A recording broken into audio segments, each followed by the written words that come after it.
Welcome, everyone, to another Games Talk Live. You know what? This almost didn't happen. I made a mistake. Started the show, ended it by hitting a button with my fat freaking fingers.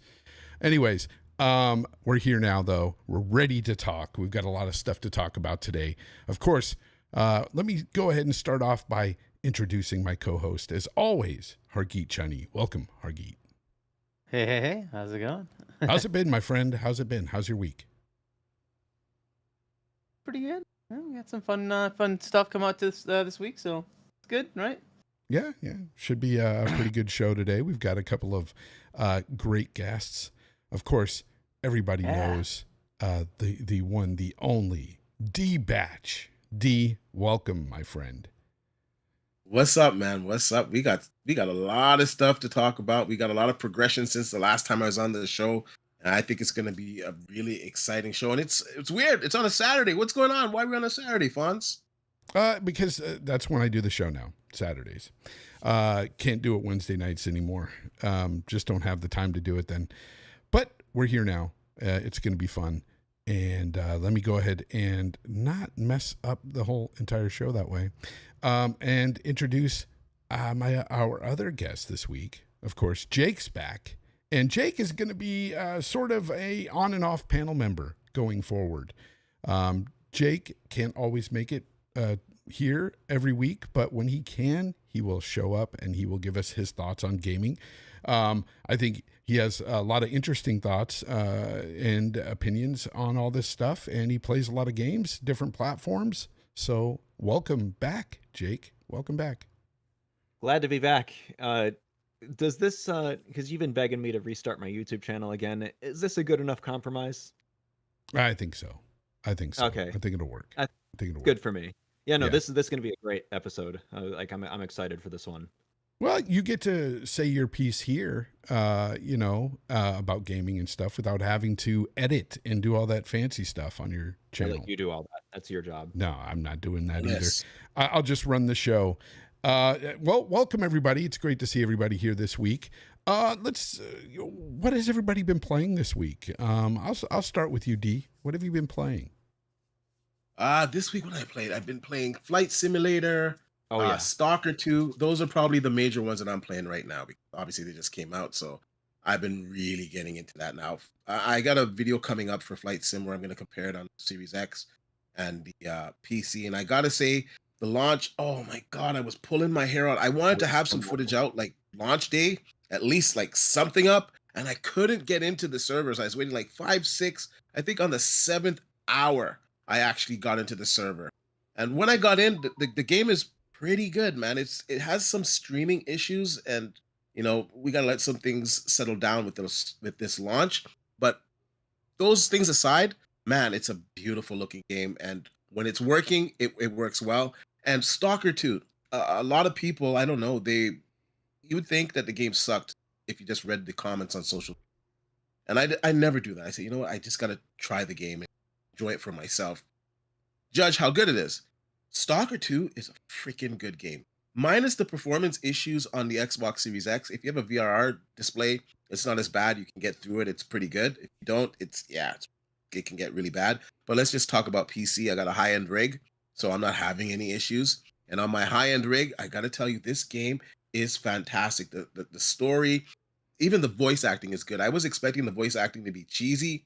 The voice acting is really good. English. I like the exploration. I like the weapons. Just a good game, man. I don't want to take up too much time on this, but Stalker 2 is really, really good. Yeah, Jake, you were saying English or Ukraine? Yeah, like which language do you like to use? I've heard people say that like English is good, but Ukrainian is like really good when you're playing it that way. Yeah, so on the Series X, I played it in Ukrainian, and it was pretty good, and it was like the authentic experience. And I played it on PC with the English voice acting, and I guess people want to get the authenticity of the game, so they probably like to play it in Ukrainian, and especially you're in these towns, so it probably feels more authentic. But I felt that the English voice acting was pretty good. I was expecting it to be cheesy, honestly. Like the main voice actor, like he's doing a fantastic job. You would think that this was like, a AAA game, made by a Western studio. So I think it's good either way you play it, and I just think it's a pretty good game. You Yeah, should try it out. I heard it was a pretty good game. Shout out to Legendary Drops, one of my boys out there. He streams it. He's been streaming it last couple of days, I believe. And last night I was watching him stream some of it, and he was telling me how good it was, what a fun time he was having. So I can't wait to get into it myself. Well, actually, I can't wait because I've got other games I'm playing right now first. But Jake, what have you been playing lately, man? What have you been up to? What haven't I been playing, man? So yeah, most recently Flight Sim 2024. I haven't touched Soccer 2 yet, but I definitely plan to. Yeah, I was pretty mad on day one, especially because this was my most anticipated game of this entire year, basically, or this second half of the year. But yeah, once you're in, it's fantastic. And actually, there's a dynamic settings mode where you can set a frame rate target. Yeah, it works pretty damn well. I recommend trying that. So Flight Sim, I just got that PS5 Pro. I played through Spider-Man 2 on it, and then played a bunch of GT7, which it just got its Pro patch yesterday or 2 days ago, I think. And then also Metaphor ReFantasio, which I just got back into. I still got to finish that. Yeah, a lot of stuff going on for sure. But this is such a great year, man. It almost feels like I'm not gonna ever run out of games to play. Just such a huge amount. Hargeet, what about you, my friend? What have you played this week? So, oh, you're muted. I don't know why. I heard you say so, and then it went out. While you're trying to get your mic up and running, I'll just say what I've been playing. Final Fantasy Rebirth. I also downloaded Syndicate, AC Syndicate. I haven't played that one, and so I wanted to check it out. I found it on CD Keys for like $9. I was like, it's a good game, actually. Picked it up, and I played the first mission of that, and then I paused it, went back to Rebirth because I'm really enjoying Rebirth right now, even though I'm playing it on the lowly base model PS5. That performance mode is rough. It is as ugly as people have said it is. It's pretty damn blurry. You get used to it after a while. You just feel like you got cataracts, and you just go ahead and play the game, But it's overall it's a fun experience. I really like the first remake, and I love Final Fantasy VII. So for me, this is home feeling. I love playing through this remake, and so I can't wait to beat this, go into Syndicate, and then after that, probably Stalker 2. That's probably the next one I'll jump into. And by then, I think there will be mods out and stuff, some cool stuff that people will have made by then. For the game, and it'll be interesting to see what kind of stuff they come up with, because a lot of people say that the first Stalker, I guess the community really modded the hell out of that and made it even a better game than its current form. Anyways, are you back? No, you're not back. That is so weird. Yeah, I don't know what happened to him. I didn't mute you. Yeah, you're not muted on my end. Huh. Looks like it's a hardware thing. Go to your Discord settings and just make sure that your audio device is correct. Or just he'll come back in. Yeah. If he's got pen and paper, he can just write it and put it on the screen. We got his video feed. Or if he knows ASL. And hopefully he'll bounce back where he should be, or we'll all be. Oh yeah, he will. Looks good. He's in the top right. Yep. You just bought it. No, still no. Nope. Yeah, I heard you say so, and then you cut out. That was so weird. Yeah, go to your Discord audio settings and just double check and make sure that your mic is your input. It is. It's actually even. Oh, I just heard it. Wait. Actually, I heard you a little bit. I heard you a little bit, and you cut out again. So there's obviously something going on with your mic. Maybe a loose cable or something. What if I do this? Oh, I heard. How about I do this? Yeah, I hear you. Yes. You can hear me? Yeah. Yes. You sound good. Okay. Yeah, we hear you. We'll just leave it there. All right. Change mics. Anyway, so as far as playing, I'm still finishing up Black Ops 6, and I decided to start Lego Horizon on the PC. Oh yeah, you told me about how boring that is. Oh my god, it's terrible. It'll be good for kids on the Switch, I think. No, it isn't. It's not a Lego He game. said, no, it isn't. It's not a Lego game. It's really not. It's a linear game, and it basically is listening to dialogue like for 30-40% of the time. It is. And like, this is just terrible. It's absolutely like the worst.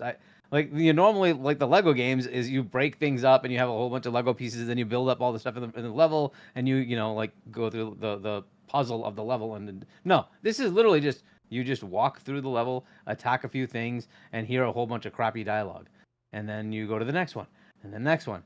There's no Lego anything in this. It's just ridiculous. But anyway, Wow. whatever. I'm on like the last part of that, and then I'm just gonna delete it and never talk about it again. But anyway, Fair. that You don't is like it, you what don't I'm like it. playing. I can't believe it's this bad. Like I think it's got like a 70. That should be like a 60 at best. It's really pretty bad. That Damn. sucks. Damn. At least you tried it. You bought it and you tried it. I bought it on Switch and PC to give it like to tell to give PlayStation the encouragement to go third party day and date. I see what you did. I see what you did there. But good God, this was not the game. It's not the game. And it's not doing well. It is not selling at all. So, and rightly so. It is just a terrible game. That sucks. Sorry to hear that. Let's go ahead and get into our first topic. Let's go ahead and talk about the Game Awards, people. So the Game Award nominees have been put out there, and it's not without controversy, of course, especially with the Game of the Year nominees. A lot of people are upset. Okay, so the nominees are, I can't believe I don't have this up. We've got Balatro, which I don't know if you guys played Balatro. It's a card game. So a lot of people will say it's I've heard a lot of good things about it. They say it's like poker with mixed with roguelike gaming. I don't know how that mixes, but apparently it's like crack.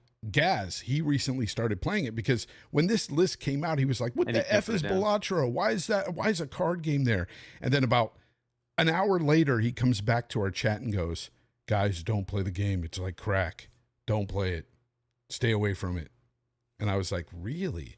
And then I found out like my buddy Legendary Drops, he's put like 400 hours into that game. Like it's a really massive game. And I didn't know it. D, have you played it? So which game is this? Balatro?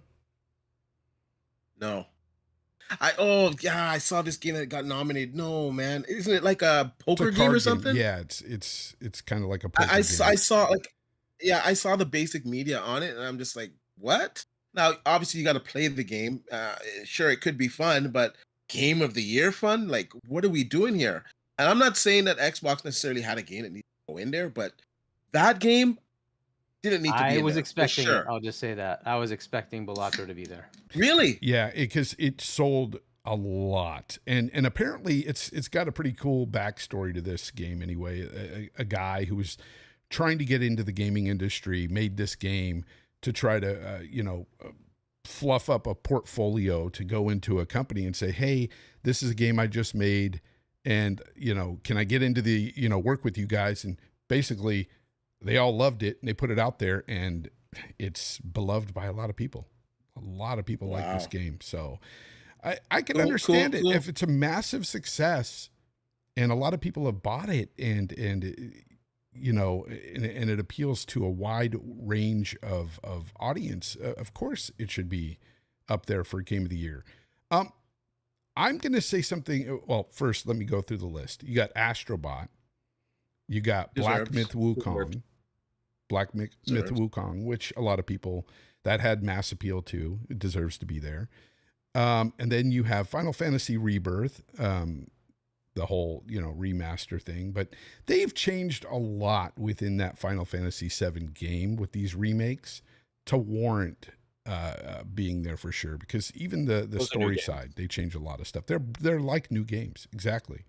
And then of course the one that has people just clawing their eyes out, like ups in just rage, is Elden Ring: Shadow of the Erdtree.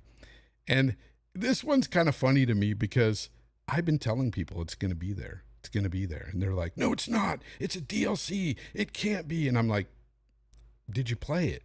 Because this thing is like 50 to 80 hours long, and it changes enough in this game to where, you know, you get new class abilities, you get new freaking weapons, you get new enemy types, you get the verticality in this game.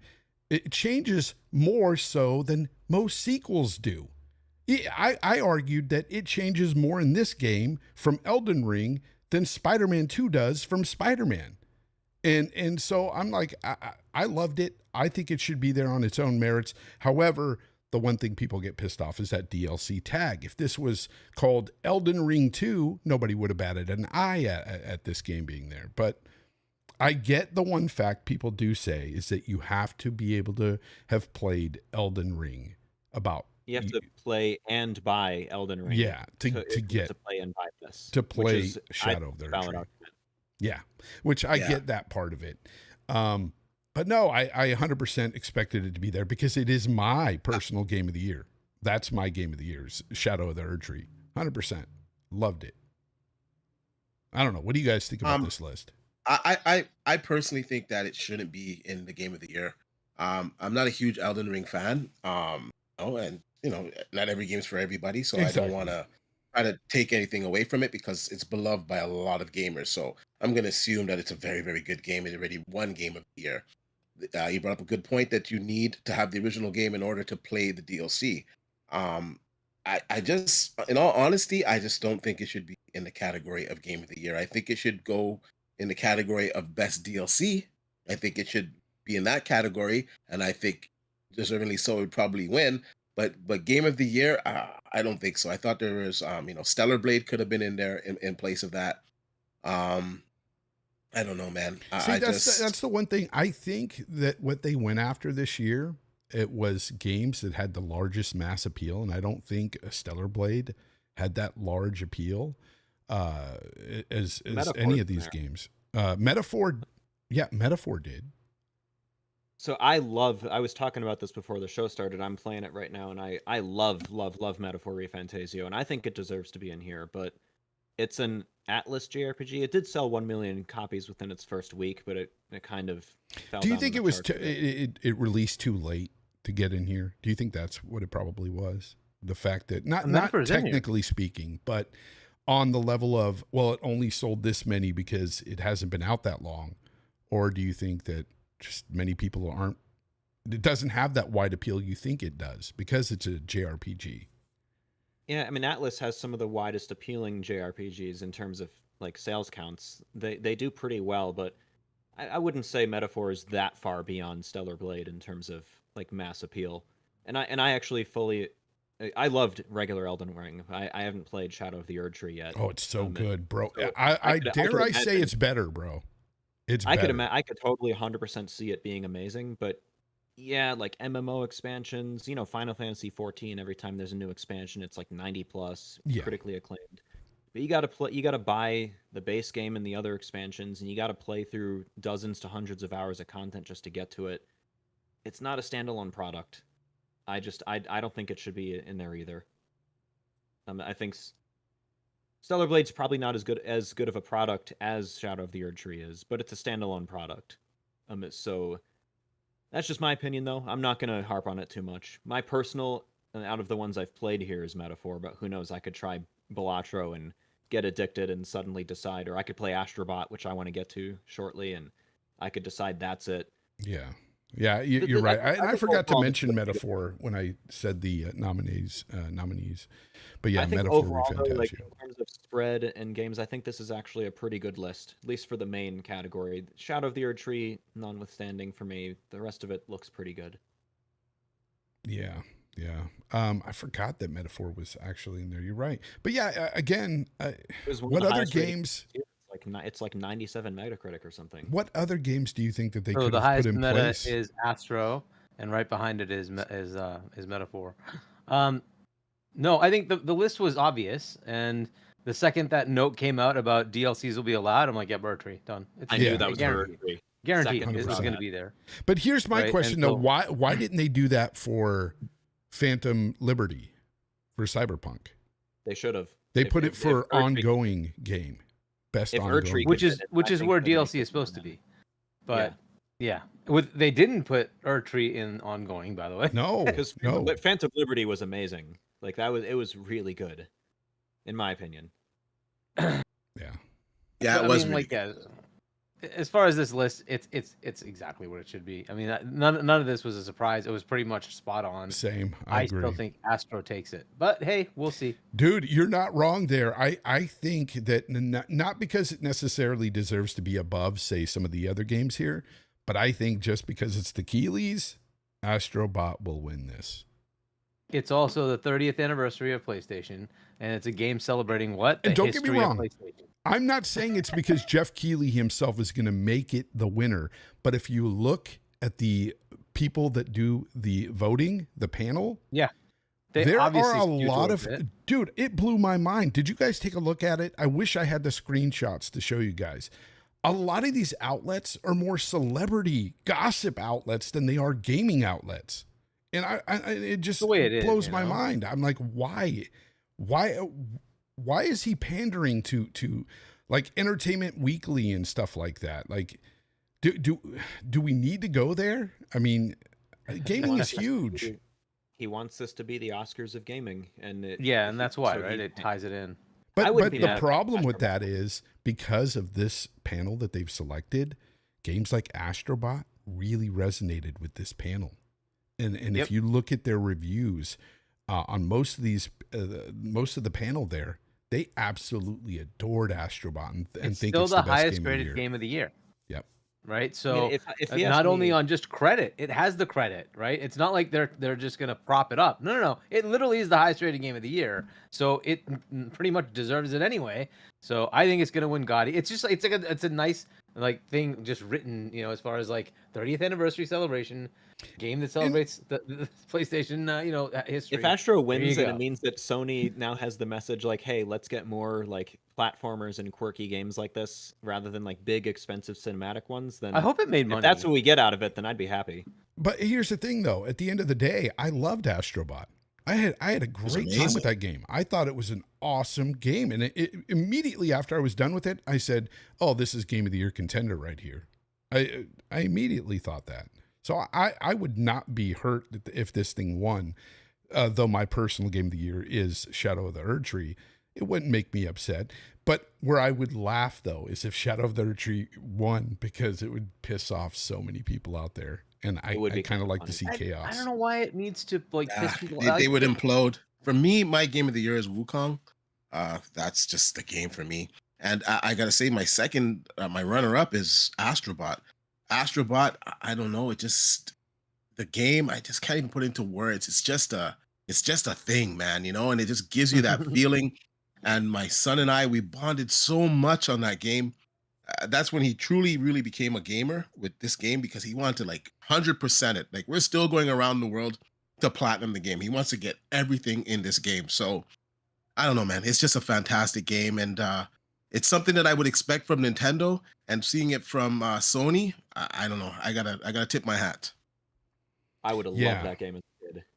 So what is Destiny 2 still being there in the best ongoing game category? Hasn't that been Final shat Shape. on for so long? Final Shape was very critically well received. Was it? It's a 90-something meta. Yeah, so it Is that- is pretty good, but the community got ticked off enough that they didn't come back. So some of them did. Yeah, but because just I mean, not you as could. much. I mean, in my opinion, you could throw in something there that I don't know. You got Diablo 4 there, Final Fantasy 14, which I think Final Fantasy 14 wins every year. It's going to win again. Fortnite and Helldivers 2. I don't know, Helldivers 2. Even though the player base has fallen off by an extreme margin. Like, I think the average now they get, which isn't bad, it's not terrible, but it's like 30,000 I think daily. Helldivers 2 might get it, man. To be But honest it with you. might, because it was huge at one Possibility. time. Yeah, Yeah. and it came out of nowhere. No one was expecting that game to do what it did, man. You don't think Fortnite would get it? Fortnite's already got it, man. Like, how many times? I don't know if Fortnite. Give it to will get Fortnite. it. Do you know what? FF14 Though, got it and I'm several not going to times go too, through so- all of these, right? But there was. What do you think's winning best adaptation? best adaptation? I Who's think in there? I don't know, Fallout's man. got it. I think it's going to be Fallout. You think it's gonna be Arcane- Fallout? I think Arcane was probably the best quality of all of these, but Fallout was just a phenomenon. I think it's winning. The one thing I don't understand, that out of everything, I think the most controversial pick here is when you go into the best action adventure game. They've got Star Wars Outlaws in there, and I'm like, what? Like, I don't know. I couldn't play through that game. I got so bored with that game. I did not like the stealth aspect at all, and it's even to the point where Astro's winning that category. Here's the They problem. got rid of that. Even though this is how bad it is. That stealth was so terrible that Ubisoft themselves have taken that aspect out of the game. They're taking that out of the game. So now when you get caught, you don't have to start the mission over like it was. Now you can fight your way through, which is how it should have been to begin with.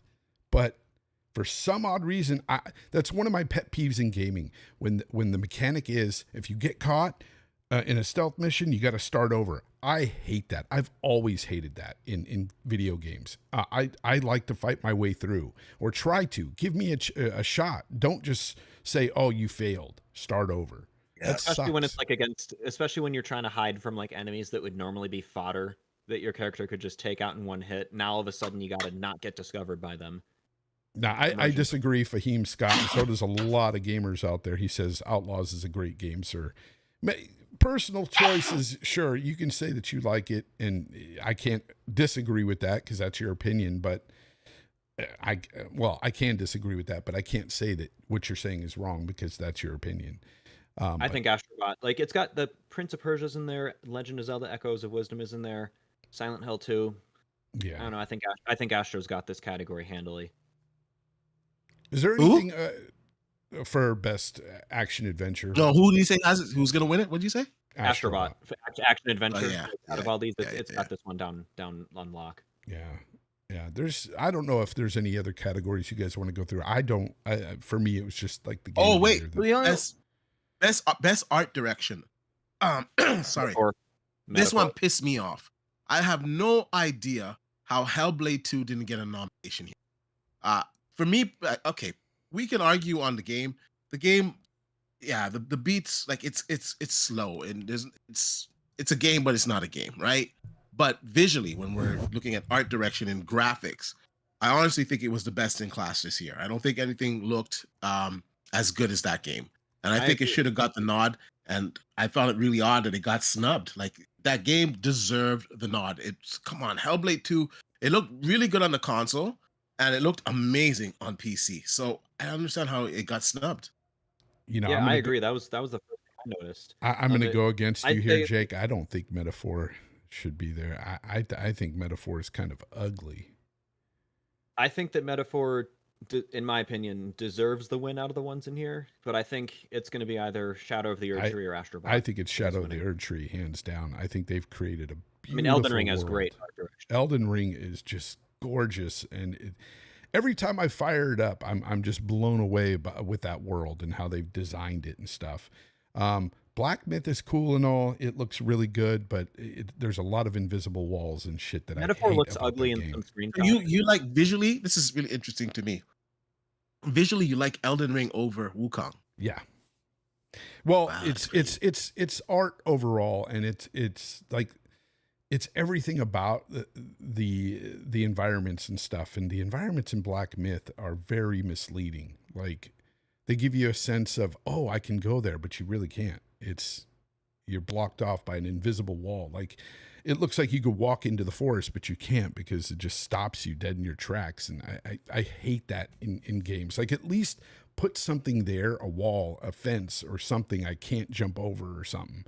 But I hate the invisible wall things. It's weird. But no, Metaphor, back to my point about looks Metaphor. ugly in some screenshots, but like when you're actually playing it in motion, seeing the menus, seeing battles, it looks like a moving Renaissance painting. I Like, it's played really, through really that demo, and it was 6 hours long. And at no point did I ever think that I was playing something that looked good. I thought it would just look like the cartoon itself. Like it looks like a cartoon, but it was really jagged and like it didn't look right.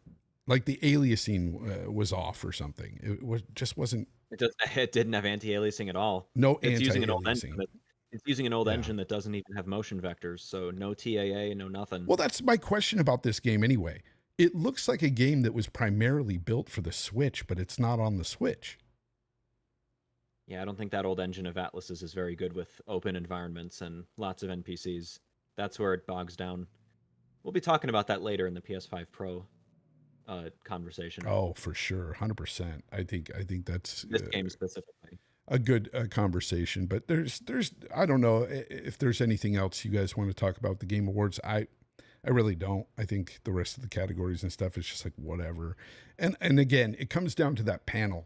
I don't think they should be having some of these people speak for us gamers on games that aren't typically gaming outlets. Like, I really don't think Entertainment Weekly, what was it, the New York Times or whatever it was. I just think these outlets just shouldn't have a say in what game is the best of the year. I don't know.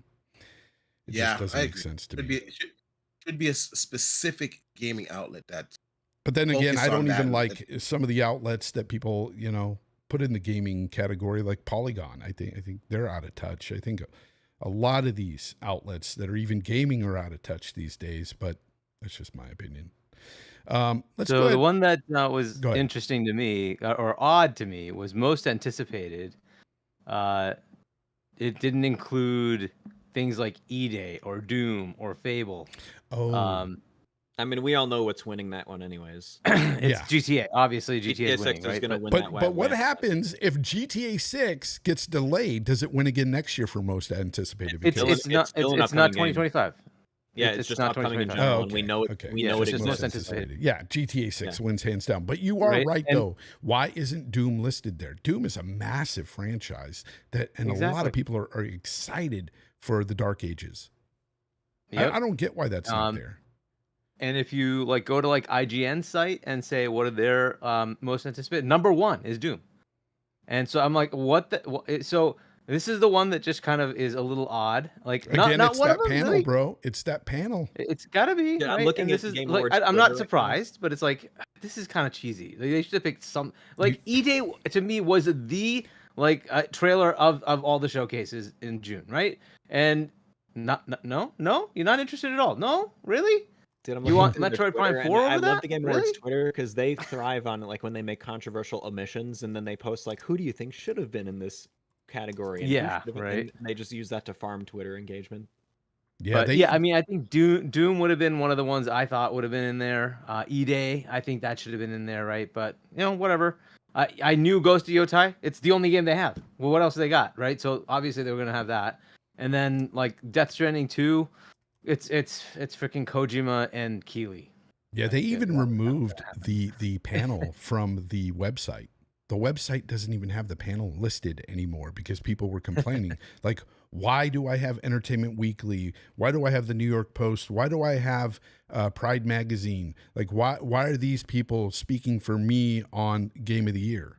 People were questioning that, and they pulled it. They pulled the whole panel list, and because there was a lot of that was the one that was just weird, man. I don't know. It just didn't make sense. But yeah. But the other ones in the list, by the way, are fine. I get Monster Hunter Wilds. Obviously, that's a big game. GTA 6 is going to win. It's going to run. It's Runaway. Obviously, it's going to be GTA 6, right? That's 100%. Obviously. But I figured at least one of those Xbox games would have been there. But whatever. Danny Passion Official in the chat says the panel didn't watch the Xbox showcase. Obviously. Yeah. Yeah. I mean, you're right. E-Day, freaking Doom. We can go on about just those two alone.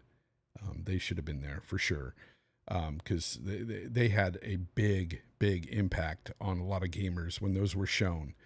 So for them not to be there is kind of odd. PlayStation fans were in tears with that freaking trailer. Come on, it was so good. But anyway, whatever. Okay, speaking about Elden Ring, by the way. The parent company, Kadokawa, I believe, is what it's called. It might be acquired by Sony, guys. Let me go to you, Hargy. What do you feel about this potential acquisition? Well, I found it exciting. I think it's like at least there's some good news for PlayStation. It's been a pretty dismal last couple of years for them. They have a couple of games here and there that have been okay if you get third-party games, but ultimately they've had a lot of L's, including Concord being the biggest punctuation mark on their L's. This is something that's cool, right? You finally get like somebody. Well, so people may not know that also it's Spike Chunsoft. So Spike Chunsoft that has Danganronpa and all AI Omnium Files and stuff, games like that, right? So they'll get those in their catalog. I don't know if they're working on one of those, and those would probably become exclusive. They fully own that one. They do not fully own From Software. So I don't know what happens with that. To be very honest, I don't know what happens. That's with weird. that. Is that going to be a separate? Hey, we're going to also acquire that. So there's two parts of this. I'm First sure is that's just, a big one that they're going after. I'm sure From Software would be one that they're looking at acquiring. Oh yeah. well, That's- from what we that's pretty understand, that's not the reason this is happening. So what's happening is somebody from South Korea is trying to buy them, and to make it so that that doesn't happen, they asked Sony to put a bid out and then leaked it, so that their stock price would go up, and then the offer from the other side would be null. And so this is all like weird shit that shouldn't be happening, but is happening. So I don't know, right? Well, So do the they main have to thing take is, the offer if Sony wasn't trying to get them and South Koreans decided, hey, let's try to buy this company? Do they have to sell? So here's what happens: the board has to make a decision, and then they would have to put it to the shareholders. And if the shareholders say yes, Gotcha. Shareholders. you're done, right? And so, but they may not want that, and they're like, no, we kind of like it the way it is. But ultimately, to be responsible to the shareholders, you have to offer it up and say, well, we have a valid offer. What do you think, right? And so this is kind of the headache, and it's like, well, if you have a counter offer, right, then you can say, well, we looked at this one, and what do you think about this, or do we do this one? And now there's the whole headache of regulatory approval. Will Sony be able to buy one of the biggest providers of anime? Because they kind of make they're like the comic books of the anime thing, right? So I don't know if that's gonna work, right? They have a lot of anime IP as well, and Sony does, right? So now that it all comes down to, will regulators say this is a distinct market, or will they say it's just video and it doesn't matter? And if you take the entirety of all video catalog content, how much of a percent of the market would they have, right? It just depends on how narrow they make it, right? And when you went to ABK, did we think cloud gaming was going to be the thing that was going to be the linchpin that was going to be the problem? No, but they did, right? So you never know. So this would obviously go globally, regulatory approval. It would have to, unfortunately, because it's several $1 billion. It's going to have to get approved, right? But they will look at those kind of. So I have no idea how big of a headache that is for them, right? So Sony, this is all background stuff. We don't necessarily know all the details, but what we're hearing is that Sony was asked by Kadokawa to help them out by putting in a bid. And Yeah, so they apparently, did. So I don't know where this is. Phase 23 BKNY, thank you for the super chat. He says Kadokawa owns 70% of FromSoft. Sony owns 14%. So they would Exactly. own most of the shares anyway. In front, They would own about FromSoft. 84%. And then the question is, do they want to just say, hey, you know what? We're just going to buy out Tencent is the other investor, say Tencent's shares, and then own the whole thing. Maybe they do. I don't know, right? But I wouldn't look at this as a From Software purchase. This is more about the IP of Kadokawa. That's the big thing that they would get from this, and it's a huge deal. It really is a huge deal. And so that's the big question. And as far as approvals, I don't know. This is a tough one. It really, like, I didn't expect cloud to be the big thing with ABK. That just came out of nowhere for me. Like, what? Cloud? Really? Cloud? Really? Cloud? Okay, right? But that's what was the big deal. Like, okay, fine. So I have no idea what they think here, right? You could just say it's just more content, more IP. However, there's all sorts of other IP, so it's fine. Maybe they say that. Maybe they say, hey, after the Fox merger with Disney, that left a sour taste in our mouths. So no, right? That could also be the thing, and you never know, right? That we could be in a weird regulatory environment where they're like, nah, we didn't like that Fox thing, so no, you're not doing this. I have no idea. Yeah. Right. One who else is, by the way, under that umbrella is Acquire, no pun intended. They made the Octopath games, and interestingly, they just made the most recent Mario and Luigi game, Mario and Luigi Yeah, Brothership. I mean Really? they're like a farm studio that basically just makes games for others, right? So, Yeah. but Spike Chunsoft is its own publisher, so they will own another publisher, and they have their own games as well. And they also do games for other companies as well. So they've done a lot of ports for other games for other companies. So look, this is all like interesting as far as that. So it's just in the beginning phase. I'm excited if it actually happens because I think at least it makes some fun stuff happen on the PlayStation side, which has not been happening. So because their acquisitions have sucked, right? Whatever they've bought under the Jim Ryan era has sucked, right? The last acquisition that was good to me, at least, was Insomniac, which was under Sean Layden, which was finalized under Jim Ryan, right? But Sean had put that together, and they finalized that.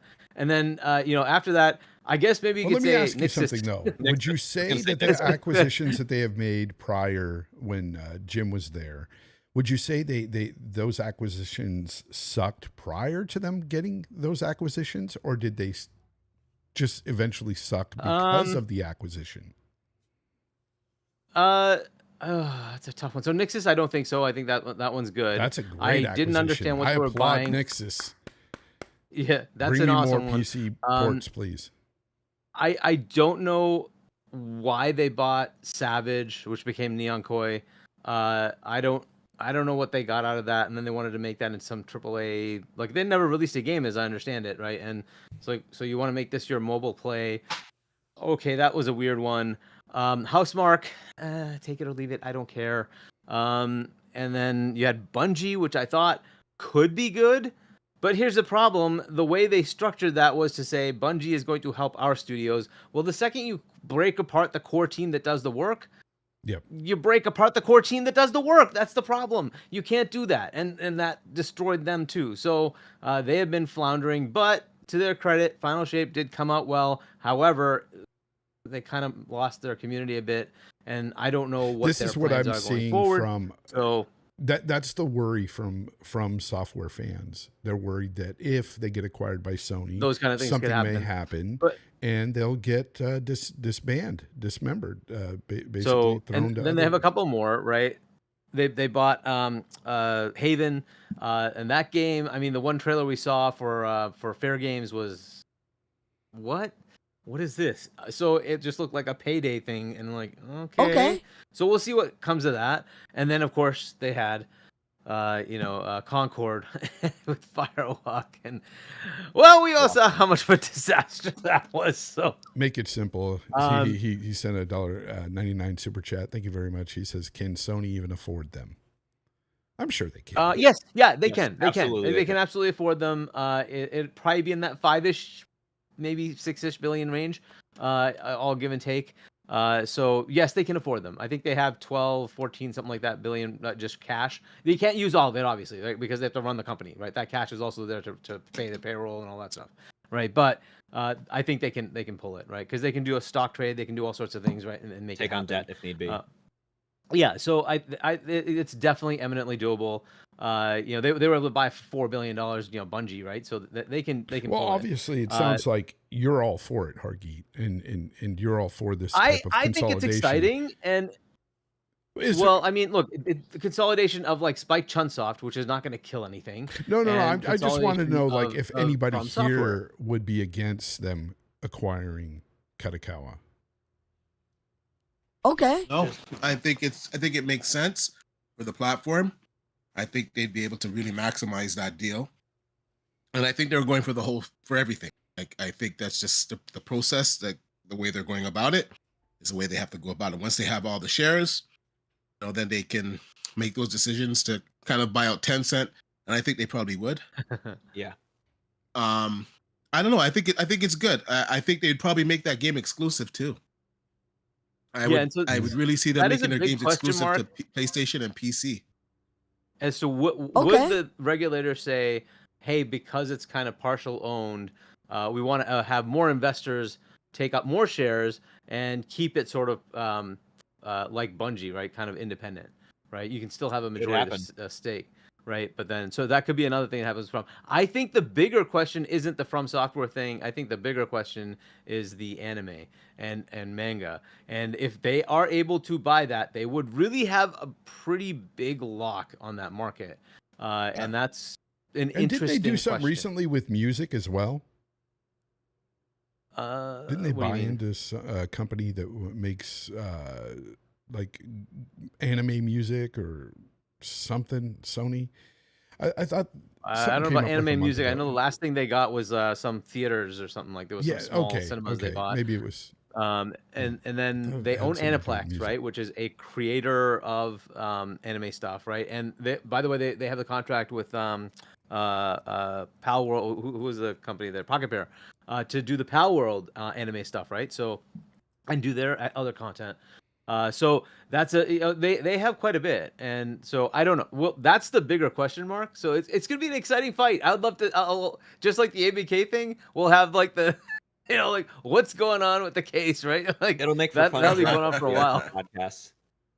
I feel So like the way I look and at it is like you compare with yeah, go ahead. ABK Sorry. is it's like, yeah, maybe Sony purchasing them wouldn't be ideal for everything, but what are the alternatives? Like with ABK, we knew they were going down and they were going to be sold anyways. Yeah, And yeah, like yeah. it was Microsoft or like Tencent, the Chinese government, or Mhm.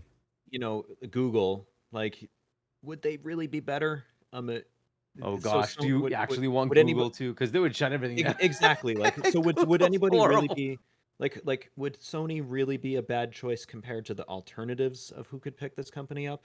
Like that's the Yeah. way I look at it. So it's not ideal, but I mean, it's probably better than the alternative. And you're right, it would be pretty exciting to see how it all unfolds. That's like cool. Like I like it. By the way, Phase 23 BKNY, thank you for the $1.99. He says Sony has 16 billion in hand. Yeah, so they've got plenty of cash. So- It's fine. I think they'll be fine. It's definitely doable. I don't think it's an issue. I think they'll be able to buy it.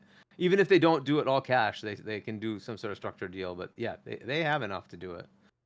So it should work. And like it's just gonna be a fun time. I'd love to see what happens. The back and forth. Danny Passion Official, going back to our last topic real quick with $5. Thank you very much. He says, Fonz, don't you think that if we accept DLC as Game of the Year, some greedy company will hold back a portion of their game to release it as DLC? No, not necessarily. Free advertising. No. Look, I understand some of the people's qualms with it, especially when it comes to having to own the first part of the game. That part of it, in this case scenario, I understand that part of it. But as a whole, as a package, as an expansion, to me, expansions that are really big like this, that change a lot of what went on in the first game, are more of like almost sequels than they are freaking anything else. They're just, to me, it's almost the same. When I look at anything else, and the reason why I brought up Spider-Man 2, because that's recent. I played that. It wasn't much different from the first. You got the same map, same area. However, at least with Elden Ring, you had that verticality that changed. And yes, there's new abilities and stuff in Spider-Man 2, but you could say the same thing for Elden Ring, Shadow of the Erdtree. So I see it as just a really big expansion. I don't have a problem with those being, in the Game of the Year category. But it was, I mean, I'm kind of biased too, because it is my personal Game of the Year. It's my favorite game I've played this year. If it deserves it, it deserves it. Like I go back to Blood and Wine. That to me was like a whole other game. So And it was so much content. It was so well done. So why You did not? not Why have to shouldn't play that Witcher deserve 3. a nod? You Sorry, didn't go have- ahead. You didn't have to play Witcher 3 to play it. It was a standalone thing on the menu. Yeah, that's where I said you guys have a point Fair enough, there but with that situation. I agree. You also but- wouldn't want necessarily play a sequel before playing a first game. So I can see the point there too. I think the way you Yeah. fix it is you just have a DLC, category or something. I know they the have. It's ongoing. called ongoing. Yeah, That's but supposed to include DLC. yeah, But but I agree with actually having DLC if it warrants it. And look, it'll be up to the nominators and the voting panel to figure that yeah, out. the way I look at But you know what? ongoing, I look that at category, I look at ongoing for like MMOs and stuff, like stuff that you continuously play all year round. You know, that's the way I look at year after year. I when I hear ongoing, that's immediately what I think is MMO. I don't think DLC, because DLC, there's a long break in between playing that first game and that expansion. So I don't know. But that is the category they put it in. But look, for Xbox, this is actually kind of a good thing because they have a lot of DLC or expansion content for a lot of their games, right? So if any of it hits, like, hey, it could be nominated, right? Like War Within just came out for World of Warcraft. If like the next one is like a 90, like, hey, you know what? Mhm. If it warrants it, why not, right? And those are usually chunky, right? We're not talking like here's another 8-hour thing. They're usually pretty big, just like archery, right? It's a Yeah. chunky amount of content. How And dare you, like Steven if it Southwick? warrants it, it warrants it. He says Fawn's gaming is lying. His game of the year is Veilguard. He loves the writing and the characters, especially Tosh. You know what? Do you guys think Valgar's in any categories? You know what, Do you think Steven? in any category? Fuck you. That's what I got to say to that. That Tosh character. God. Do you guys think Valgar's going to win any categories? I don't know. Maybe because, again, look at the panel. Look at the panel. Yeah, good point. That panel. So, But Spider-Man 2 didn't win any categories last year, and in my opinion, like I mean, 2023 was a hard year for anybody to win, but you know, Well- with Baldur's Gate 3 up at the top, but Baldur's Gate. I don't 3 know. is the There's goat. some categories nom that for? won. It's just the one. How many nominations did it have? Let me just see. Dragon Age. Yeah, it only had one nom, right? Yeah. Gaz, I see you in the chat. Fonz told me he loved Tosh and Veilguard. Yeah, right. Yeah, right. Um, Yeah, so, and I have no idea. It's the one it's in is innovation in accessibility, and I honestly have no idea who's gonna win that one. So. It's a don't know. coin flip. You know what? Let's go ahead and move on. Let's talk about Avowed previews. They dropped this week, and of course, our good friend Colt Eastwood got to play it he had early access to it. It was a 2-hour build, and apparently he got about 8 hours out of it because he just kept playing it. He loved it so much.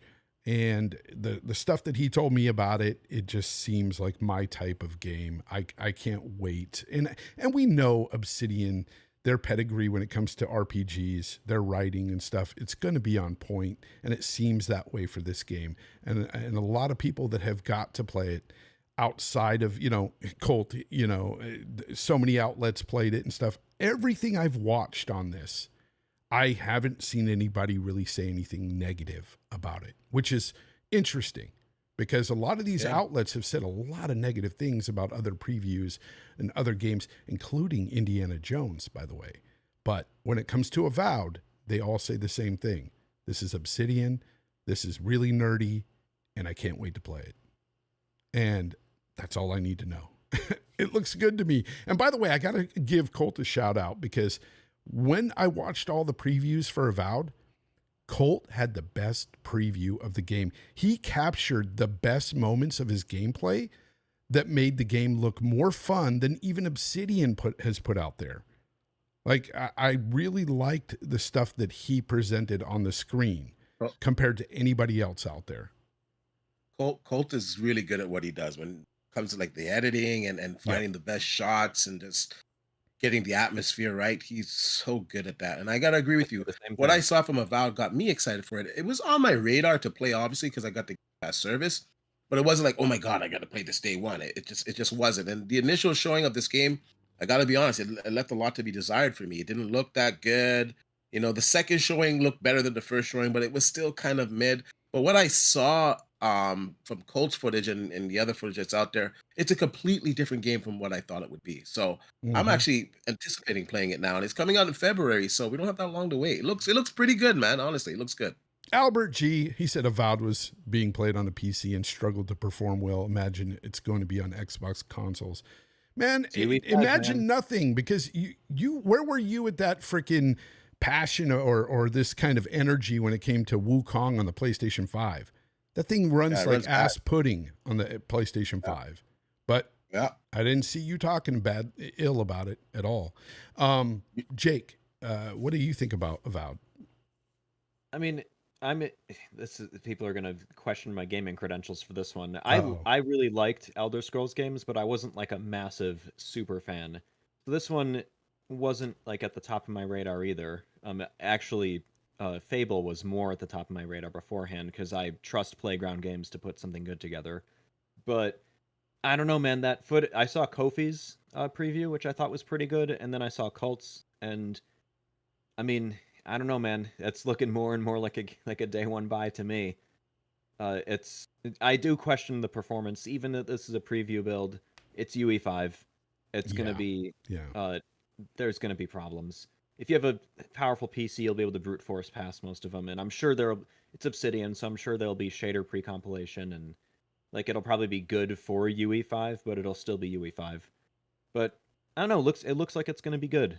I'm especially because like Bethesda's been, sitting on the Elder Scrolls IP for so long and hasn't done anything in a million years. So someone else comes by and, kind of does something similar. And not to mention there's indies that are starting to do that now. Like there's Tainted Grail, for example. So, there's other Elder Scrolls-ish content. But I think the game will make a lot of people happy, especially people that like those kinds of games. Yeah, and I think that if you were a fan of Obsidian's Outer Worlds, you'll like this game. I'm pretty sure. But of course, we won't know until it comes out. But it's good to see these previews that are pretty positive. Somebody in the chat said Kofi had concerns about it. That's fine. I think I heard some concerns from some people as well, but for the most part, they were pretty positive on the game from what they got to play. And Kofi's always skeptical, which is part of the reason I watch his previews, is because Kofi's always got a skeptical, point of view. So he's good at spotting potential problems, and he usually tends to be right. Yeah. So that's why I still think he's worth watching. Then I got because I've watched everybody from like Colt to Skill Up to freaking Mortismal, all kinds of different YouTubers and stuff, and so far it just seems like it's really, really going to be a W for Obsidian. I'm looking forward to it. I was always looking forward to it to begin with, but now that I've seen more, it's got me more hyped for the game for sure. And one thing that you did bring up though is Fable, and I guess recently Jez of Windows Central was shown parts of Fable, an alpha build, and he says that it looks incredible. And God, man. I mean, visually, like they're always good at putting great visuals. Forza Horizon 5 still is one of the best looking games this generation, and they're pretty good at gameplay loops. So none of this surprises me. Yeah, he said it was very reminiscent. The combat was reminiscent of like Witcher 3, which that makes sense. We'll see, how it goes, because the Witcher 3 combat I don't hold high as being some of the best combat out there. No, it's not. It's really not that good at all, actually. Witcher 3 is good for like exploration and story. Its combat and traversal is not very good. But I think, again, he's just looking at it and seeing, and not actually playing. So it's kind of a different thing there. You have to actually feel the game and know what it's like. Anyways, I don't know. I'm enthused for Fable as well. But first we will have Avowed. I don't even know if we'll have Fable next year, to be honest. I think that's a game that could be potentially pushed out. That might be 2026. Yeah. All right, guys, let's get into it. PS5 Pro. Let's talk about it. So we have two owners here. Me and Hargeet. We have the PS5 Pro. No, I'm just kidding. We don't. Actually, I actually have it. You do have a PS5 Pro. Have it. Yes, you do. Because I have the 30th anniversary collection that I'm selling. Yes. It's up on eBay. So I'm just getting my little Christmas bonus by getting the 30th anniversary collection to whoever wants it. That's the only one you scalpers are going to get a little money on. The rest of the scalpers out there buying the normal editions, they I heard that they're having to sell it at a loss. Why not just Yeah, return because it? they bought the normal one, which is just readily available. Yeah, Yeah. no, Why the not just 30th return it anniversary to the was the only store? thing that was of value. I don't know. Yeah, I don't know, but no, Jake and D Batch, they both have the PS5 Pro, and I wanted to get their thoughts on the Pro so far because we've all seen the Digital Foundry stuff that's coming out recently, and honestly, from my take, somebody who doesn't have one, I'm just on the outside looking in. I'm watching these videos. I see the concerns there, and I see some of the benefits as well, but I wanted to get the meat and the potatoes from these guys, the guys who actually have it in their homes, play it on the daily. Let me know what you guys think so far. D, I'll start with you. What do you feel about the Pro so far? Honestly, to tell you, it's living up to my expectation. I have a lot of games on it, so I have a pretty large sample. Now I can see someone maybe getting slightly disappointed for like one game they were anticipating, and then its performance isn't the greatest on the PlayStation 5 Pro due just to everything being new. But overall, I'm really impressed. Like I played the Callisto Protocol. It looks fantastic on the PlayStation 5 Pro. So it has an 8K 30 mode, but if you want, and if you have a 4K display, it'll downscale from 6K down to 4K. That game looked great on the Series X though when it dropped. It looked good on the Series X. Yeah. But but the difference is it has full ray tracing. You got ray tracing on there, got it at 4K 60, and it pretty much holds the 60. When we say full, I want to get this straight. When we say full ray tracing, what do we mean by that? We got reflections, I believe that there's shadows. I saw the reflections and shadows. I don't know about. I think that's it on that game, but like it's got like ray tracing, right? Whereas the base model didn't have ray tracing. I'm not sure. I gotta look at all the modes of ray tracing, but I did see the reflections and the shadows. So I think the base consoles had very low res reflections in the quality modes, like the 30 FPS modes. Yeah, maybe. But yeah, you're getting it at 60 FPS. It's running good. What would you say is the best? What would you say is the best thing you've seen so far coming out of the Pro? D. Oh, that one's one of them. F1 2024. Ratchet and Clank looks pretty good. The Last of Us looks pretty good. God of War has so many damn modes, and I just say overall the game is better on the PlayStation 5 Pro, no matter what mode you choose. We were looking at some aspects of God of War. I was having a discussion with Gaming Tech, and he was saying that you get less frame rates with PSSR in that game opposed to the TAA option. But I find the TAA option is a little bit softer, but the performance is just better, period, on the PlayStation 5 Pro, no matter what mode you choose. Gran Turismo 7 is pretty good. It looks, I like the ray tracing elements of it. It is a little bit softer, but then you're getting all of these ray tracing elements at 60 FPS. So it's a compromise of a little bit softer resolution, but you're getting ray tracing. And Stellar Blades, I think probably Stellar Blade is one of the ones that impressed me the most, just because it's the game that really gave me the closest experience to PC. The frame rate was high, the image quality was fantastic. PSSR in that game was like, working like DLSS, like it was just everything was firing on all cylinders in that game. So there's like a lot of games that impress me. And I'm still going through it and playing more games. I'm doing a lot of testing, and there's games coming out on the Xbox or on PC too. So I'm playing those games. But like overall, like if I played say 10 games, 8 impressed me, and 2 were like, PSSR, it needs some help here. Like Alan Wake, disappointing. It does not look good at all. Spider-Man looked amazing. That's another one. That was a highlight. I don't want to say it looked a lot better than the PlayStation 5 version because it was just an incremental change, but as a whole, it just looked better, right? The ray tracing reflection at 60 FPS is just wow. It's just something. One of the content creators that I've watched for a long time, and I don't talk to him that often, but I still consider him a friend. Solid Rev.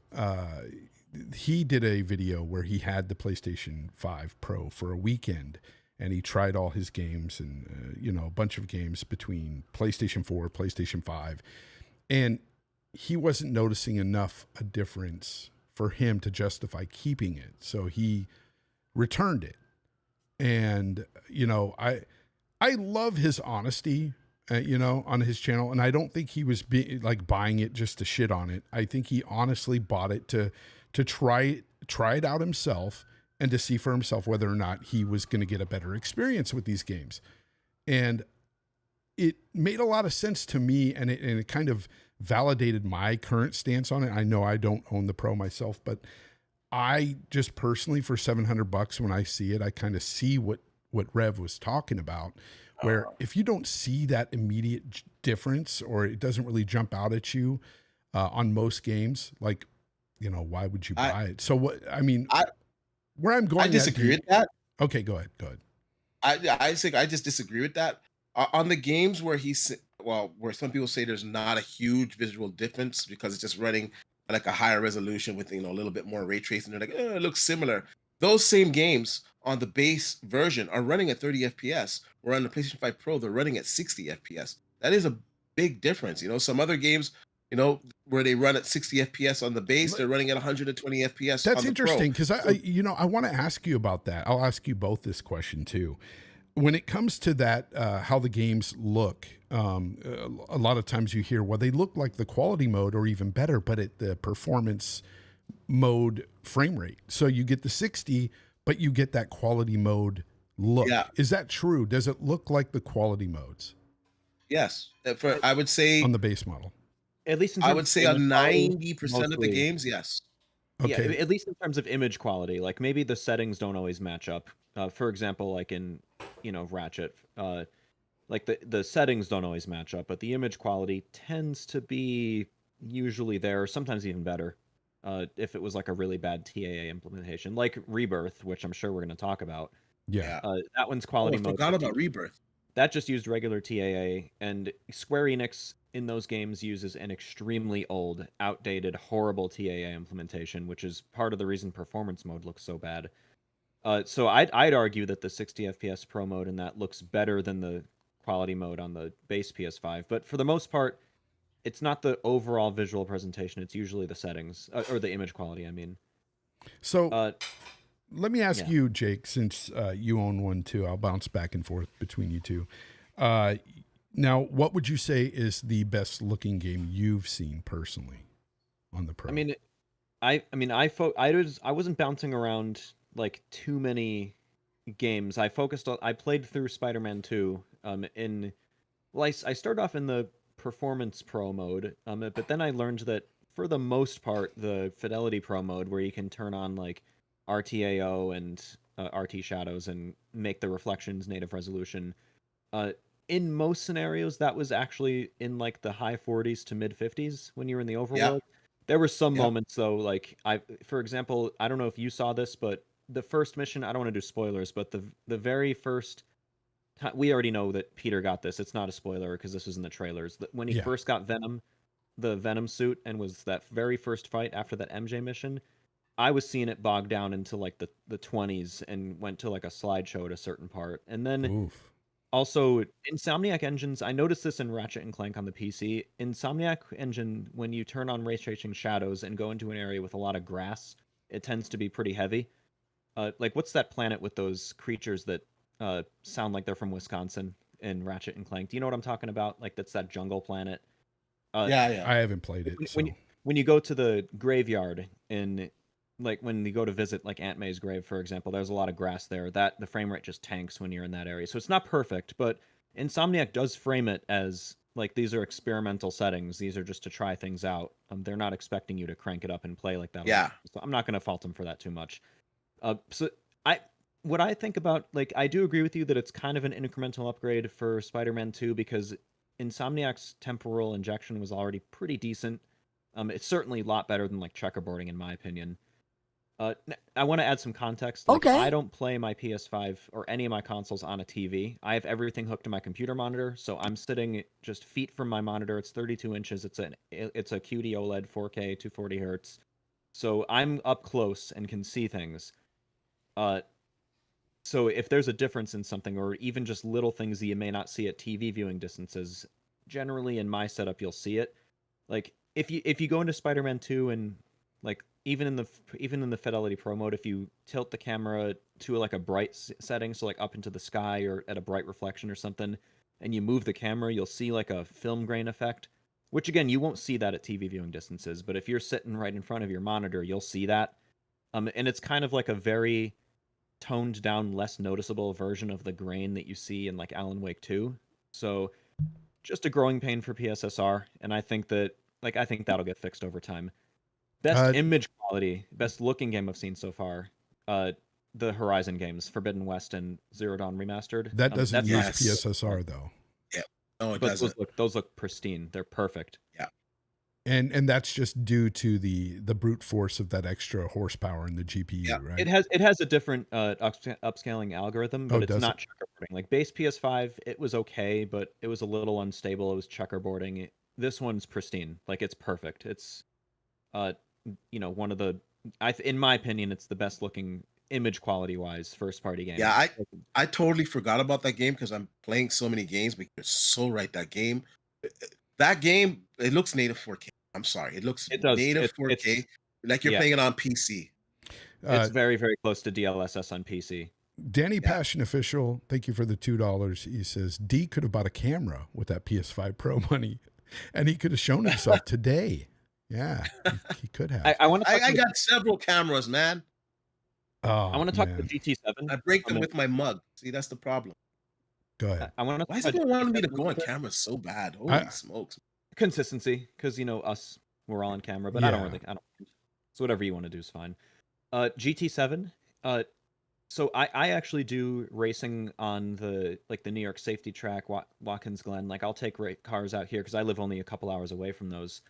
And generally, like when I'm either playing racing games or even in real life, I'm not my eyes are usually way ahead on the track, on the horizon, at upcoming turns, and that's kind of how I play racing games too, including GT7. So in the ray tracing mode, it is definitely like lower detail, softer, and stuff on at a further distance is a little more unstable. So for my style of playing, I actually think for me, I prefer staying in the 4K 120 mode, which is essentially just the 4K mode with the frame rate unlocked from regular PS5's GT7. I usually keep the ray tracing off because I'm not looking at the cars. I'm looking at the track way ahead, and it looks better for me in that mode. It just looks more detailed. Okay. So I just what want would to you add something say? what you said there. Go ahead. Real quick. Yeah, go ahead. Yeah, go ahead. I noticed on like F124 and GT, PSSR is having an issue with some of the small details, the small little lines.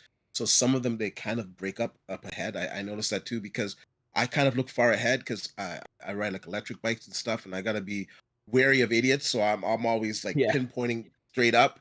So I know exactly what you're saying. So my driving games, it's like that too. And I'm looking way ahead of where am I gonna start the corner and whatnot. And I noticed the lines on PSSR, they break up a little bit. So PSSR, I'm sure there's new updated modes, and we actually know that there are, and they're just gonna have to update that over time. Like all of these technologies, FSR, XESS, DLSS 1.1, they all had not similar, but they all had like issues with image quality. Dog shit. DLSS 1 was worthless. I think that's the main. Yeah, I think the problem is. PSSR right now. I think a lot of the problem is people don't understand. Go ahead.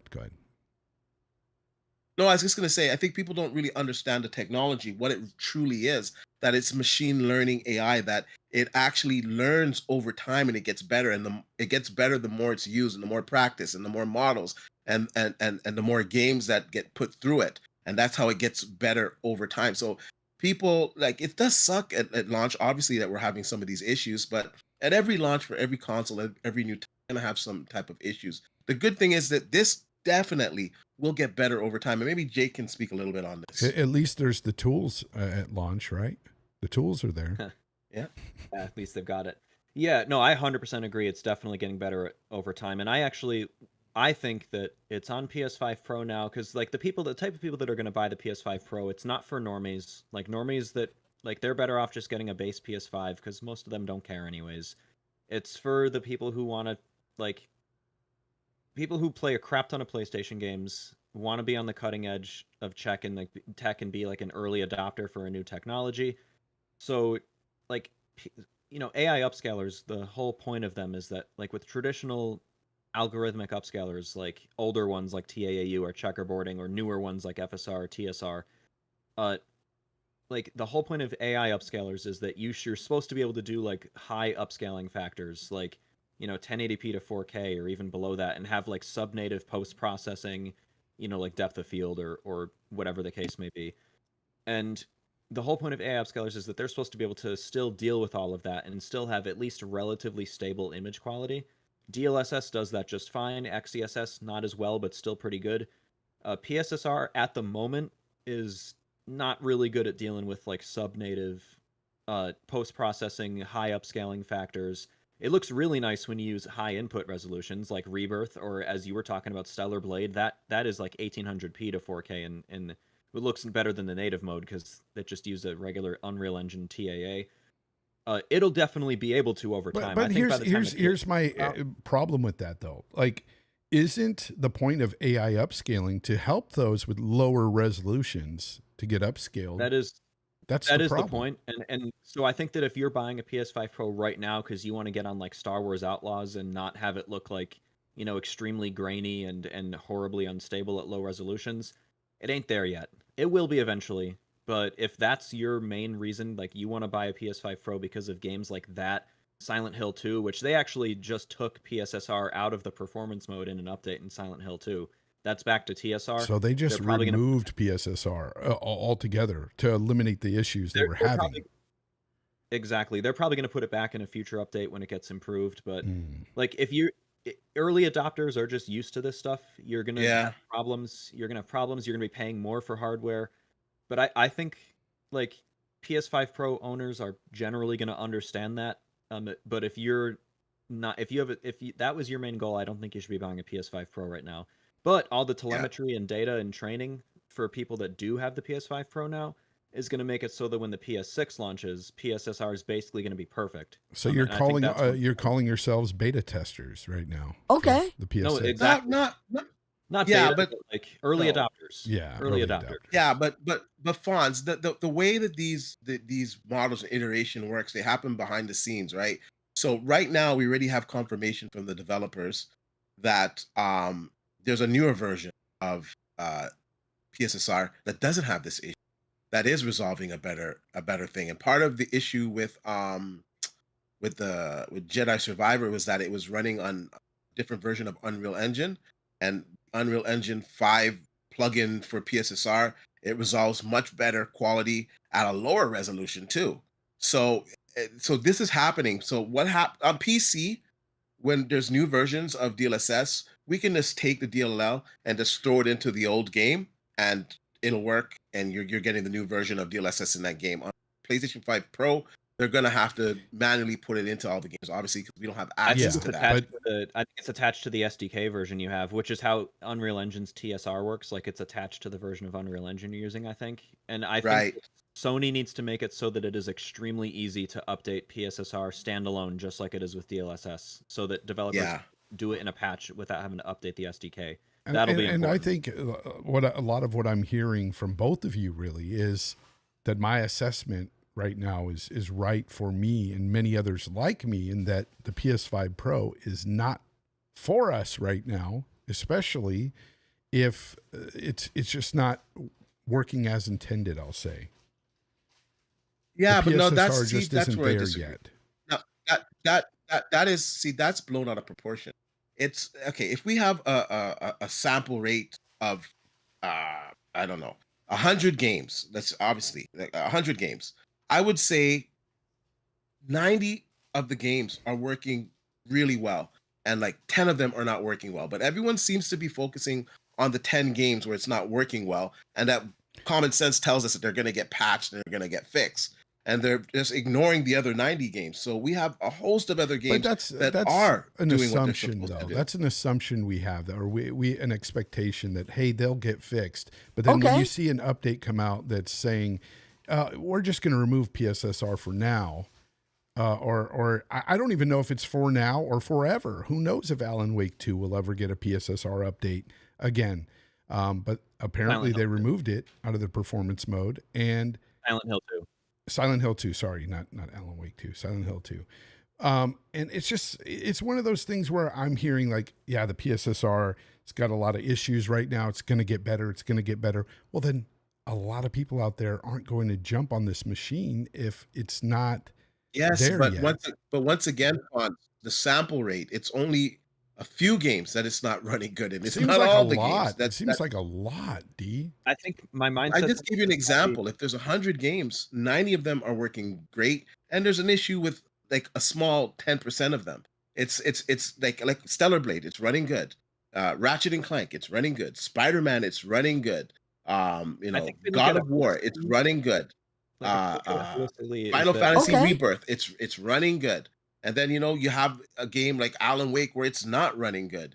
You have a game like Jedi Survivor or Star Wars Outlaws where it's not running good. So it's not perfect. And I think Jake hit it on the head here. Us that bought the PlayStation 5 Pro, we're enthusiasts.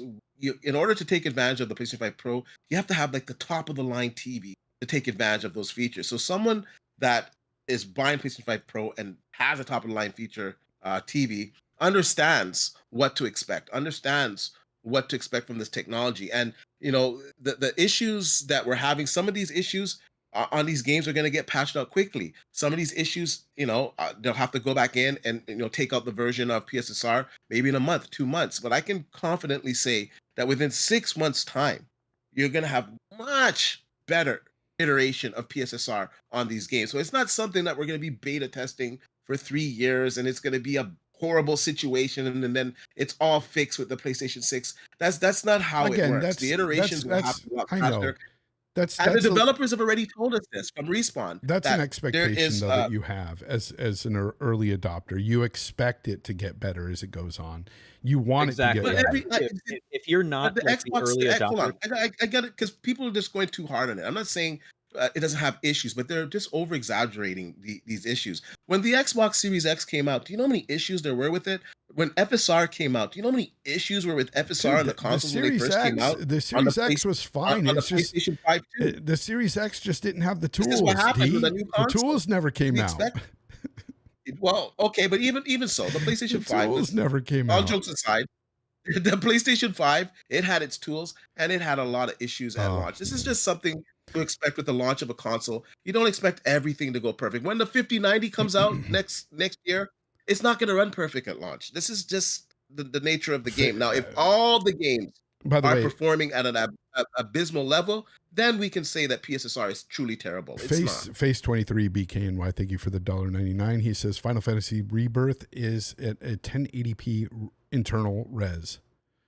I don't know if it is or not. Yeah, I think it has different modes, so it might have one mode that does that and one mode that does a higher res. I got to look at the settings for it. Okay. But one thing I will say, it looks 4K. It looks sharp. That is one of the best implementations of PSSR on the system. Yeah. Sure. Danny Passion Official, thank you very much for the 2. He says the problem is it can't be turned off. That is one of the things that I don't understand. Why can't they allow the console holder to turn off PSSR if it's causing issues with certain games right now?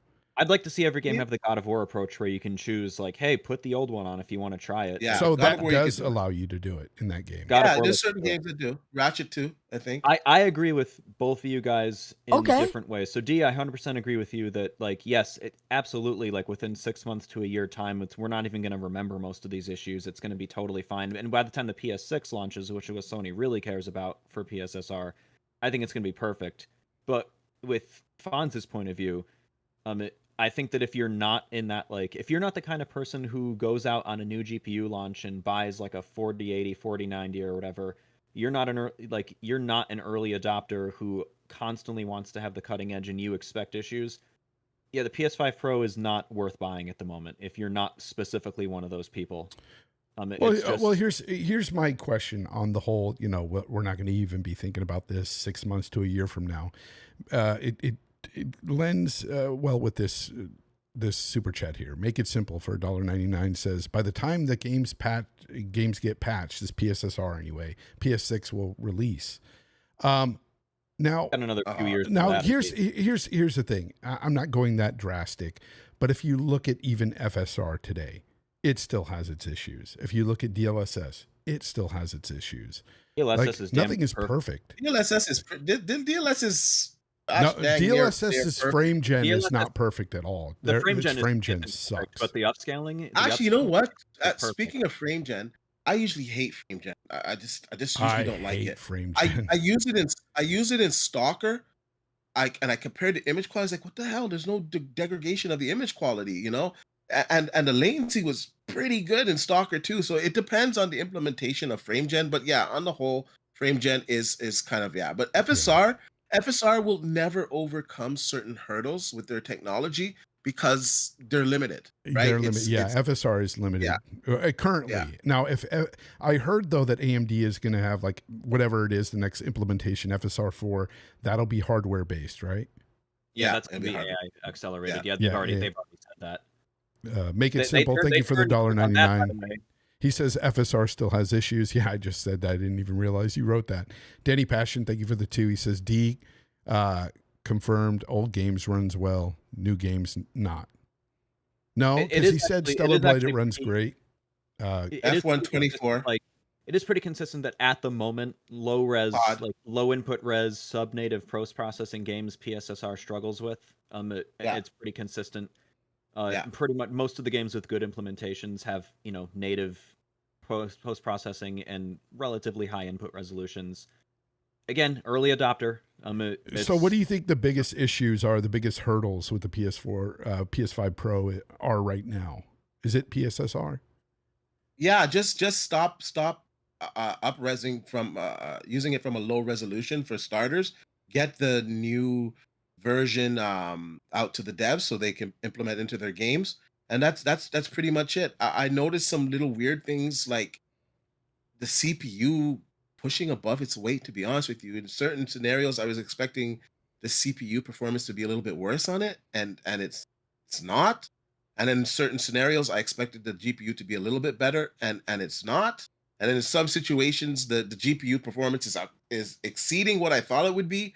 So it's really early days. It's developers getting used to the system, and a lot of these developers, they're working on other stuff, and they don't have all the time to put into these ports. And I think that's why we got some of these lazy ports from like 854p. Because if you're telling me the PlayStation 5 Pro has a beefier GPU, so right off the bat, you can run it at a higher resolution to start off with than the base console. They're not even doing that. They're just leaving it at the same resolution in some games and just throwing PSSR on it. So the devs also need to do their work and, do some optimization Well, if for we're the talking PlayStation 5 Pro 864p, and that's PSSR. Alan Wake 2, and Alan Wake 2 actually is. I don't know why they're doing this. They shouldn't be, but it actually is using the GPU heavier, as the similar input resolution as the base PS5, but it's reconstructing Settings. to 4K. Yeah, it's reconstructing to 4K instead of 1440p, but it's not really showing any more detail for that. I wonder if PSSR can't like upscale to 1440p if it has to be to 4K. Like, I wonder if that's just how the preset is, and that's why Alan Wake 2 is doing that. I think they should have been, because if you go on your PC and do DLSS 1080p to 4K versus like DLSS 1080p to 1440p, you'll notice the GPU load is way higher when it has to reconstruct to 4K. Yeah. PSSR's got to be the same way. I think if it was possible, I think they really should have just upscaled the performance mode to 1440p, freed up the extra GPU time for, better frame rate, maybe a better input resolution. And I think it would have been done better. It's just these games aren't being designed with, PS5 Pro or PSSR in mind yet. Yeah, that's the problem. And the games that come out that are designed with that that have that in mind, you're going to see much better performance. And I think it's just early days. Sony's going to have to update the SDK. Games that are running. From what I'm hearing behind the scenes, at least from this developer, he basically said that they're working on a version of a PlayStation 5 Pro game that is using Unreal Engine 5, and he said that in their game, the PSSR is much better than the one that's out now. He even went as far to say that it looks like most of the games that came out with PSSR are actually using the first iteration of it because they didn't have enough time to update their games, and he's saying that the one he's working on is better, and they have an even better one that's available now, but they're just not using it in their version of the game. So And it's gonna get better. with all of this agreeing I'm doing with you, by the way, D, I actually still think like that the PS5 Pro is not worth it for most people at the moment. Just the early adopter tech heads. Maybe, and I expect it to change in the future. It very likely will. And as much as I agree with everything you said here, I don't think it's worth buying for most people at the moment because of these that's my whole point about it's one of the main reasons why I didn't buy it, but also the $700 price tag. It's just it's a little too much for a console, in my opinion. If you already own a high-end PC like you do, you own Yeah. basically an exactly top-of-the-line PC. I don't think outside of like the first-party games or some exclusives, I mean that's what, a handful of games a year. And let's You're be not- real. This holiday, people are going to go out and they're going to buy the PS5 Slims. They're going to fly off shelves. Like, it's not really the Pro that's going to be the on one. sale this holiday. Surprisingly, the Pro is actually, because I this is what I do. I look at the numbers. Pro is actually selling surprisingly well. I'm actually really surprised how well it's Oh selling. no, they're saying it's in the same ballpark, or at least the launch was, as the PS5 4 Pro, which is Dude, what we no, expected. No, they said it. No. They said it's ahead. No, Ahead Matt Piscatella said it's in the same ballpark. That's what he said. I think it depends on the region. It's some higher, some lower. But I was talking about how like the 4090 flew off shelves when it first launched. Like, there's always going to be a group of people that show up when new tech launches. Of course. What we want to see is what the sales looks like over the next year. I mean, if it has its legs or if it goes down. Or if it look, PS4 even Pro. though for somebody like me who still intends to buy a PS6 when that drops, because of the day and date exclusives that Sony still holds, so of course I'm going to have to buy that console when it drops. I could look at the Pro and go, if the price dropped significantly at some point, I might pick it up and play with that until the PS6 comes out. If it dropped by $100 or whatever, I might do that, because at some point, here's the thing: at some point, even I know that the games are going to be built, especially the first party games. They're going to be building around that Pro. They're going to be making some of those games look incredible. This is something I've told Colt behind the scenes, Gaz, all these guys. I said, next year in 2025, I guarantee you will start to see games that are going to, even multi-plat games, that are going to so far surpass what the Series X can do in some of these games in terms of visuals. I know you, Fonz, and I'm telling you, once we get confirmation on the performance that GTA 6 will bring on the PlayStation 5 Pro, you're going to be the first one to go out there and get it. I still think that if it has a 60 frames mode, I think even the Series X will have a 60 frames mode at that point. I don't think that it will, or any of them will, because I really don't think that this GTA 6, I think it's going to be a CPU bound game, and it's going to be really heavy. Rockstar's going to push it. Like, they're going to push visuals and simulation. I think that's the key. But even then, let's say it looks miles better. Like, they're doing stuff with the graphics that you can tell a difference between, say, the Series X version and the base model PS5. Yeah, then I will consider, picking it up. But again, it's at $700 price point that stops me. If it's at $600, yeah, I might pick it up at that point. I think I'll probably put it on next sale. year. Maybe you might get your wish next year. Like maybe a Black Friday next year. Who knows? Maybe. What you do is you save it in your wish list on Best Buy and then check every Sunday morning. I heard that it's going to go down. I heard that it's going to be like $50 off this Black Friday. I heard that they were going to do that. Yeah, the Pro. No, I saw some stuff in the UK where they're lowering the price. I don't know what those retailers are doing. UK's but they're probably going to add like a game with it. So like technically they're just giving you a free game, But I don't in North America, I don't see them lowering the Pro this holiday. No, about that. Not this holiday. Yeah, probably not. I don't know, but that's just rumors I've heard. We'll see. But yeah, all in all, I mean, like I know, Jake, you have a certain point where you can return your machine by a certain date. That was actually the reason I got it, is because I saw the return date for Walmart was February 1st. I'm like, oh, well, if I buy it and I end up like not using it too much or just being disappointed, I got like several months to Exactly. bring it back.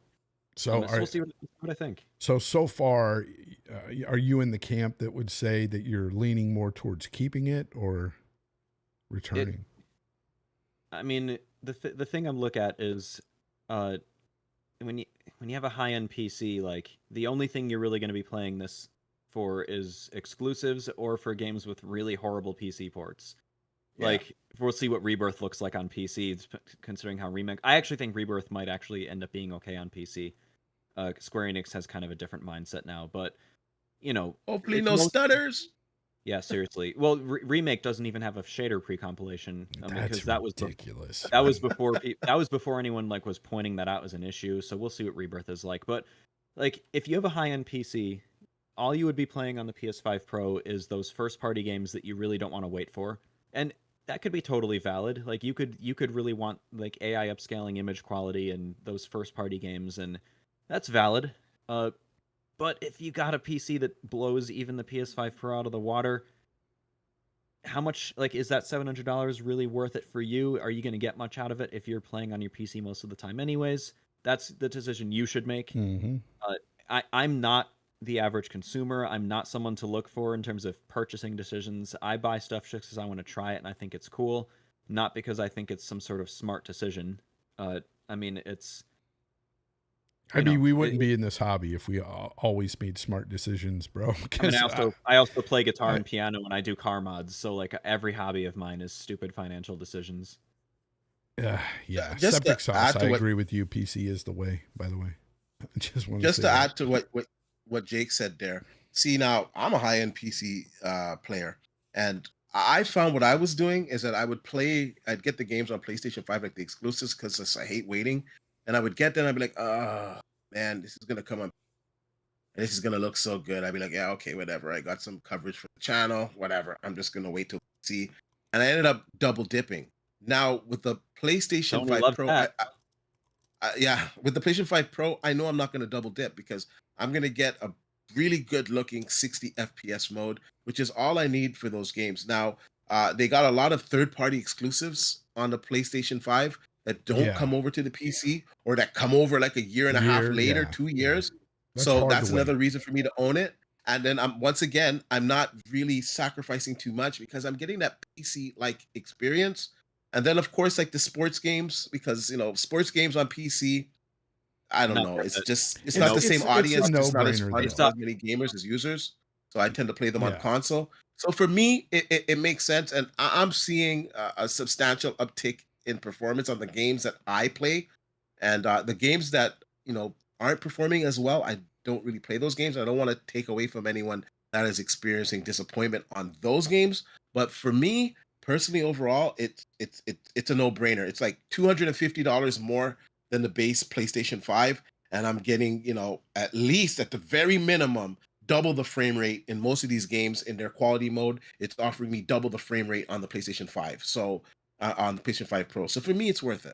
And I know, because I know totally technology, I know that in 6 months, like this is going to be a vastly different experience with the majority of the games on it. So for me, I'm happy with it. And that's a totally valid use case. Or if you play your PS5 a lot and you're like me and you play it on a monitor and you sit close to your screen, you're going to notice imperfections with and if you're sensitive to that, like if you notice imperfections with FSR or TAAU or whatever, and you'd rather have like AI upscaling, valid use cases. And if you're like, you guys both have 4090s. I have a 4080 Super in this PC right now. I normally have a 7900 XTX in it. I got a friend that we trade back and forth sometimes. Those are like, what is it, like 70 to 80% above the PS5 Pro GPU on average. Like it's a big gap. So like if you you're going to be getting an upgrade with that anyways. I'm actually kind of looking forward to seeing what Spider-Man 2 looks like on PC. Because again, Fidelity Pro mode, you can turn on a lot of those like formerly PC exclusive features like AO and shadows, and it lets you run the reflections at native res, but you can't upgrade the reflection resolution, the reflection geometry like you can on the Spider-Man PC ports. So that makes a big difference in visuals. And something like a Yeah, 4070. I heard 4080, Spider-Man uh, Remaster on the computer is beautiful.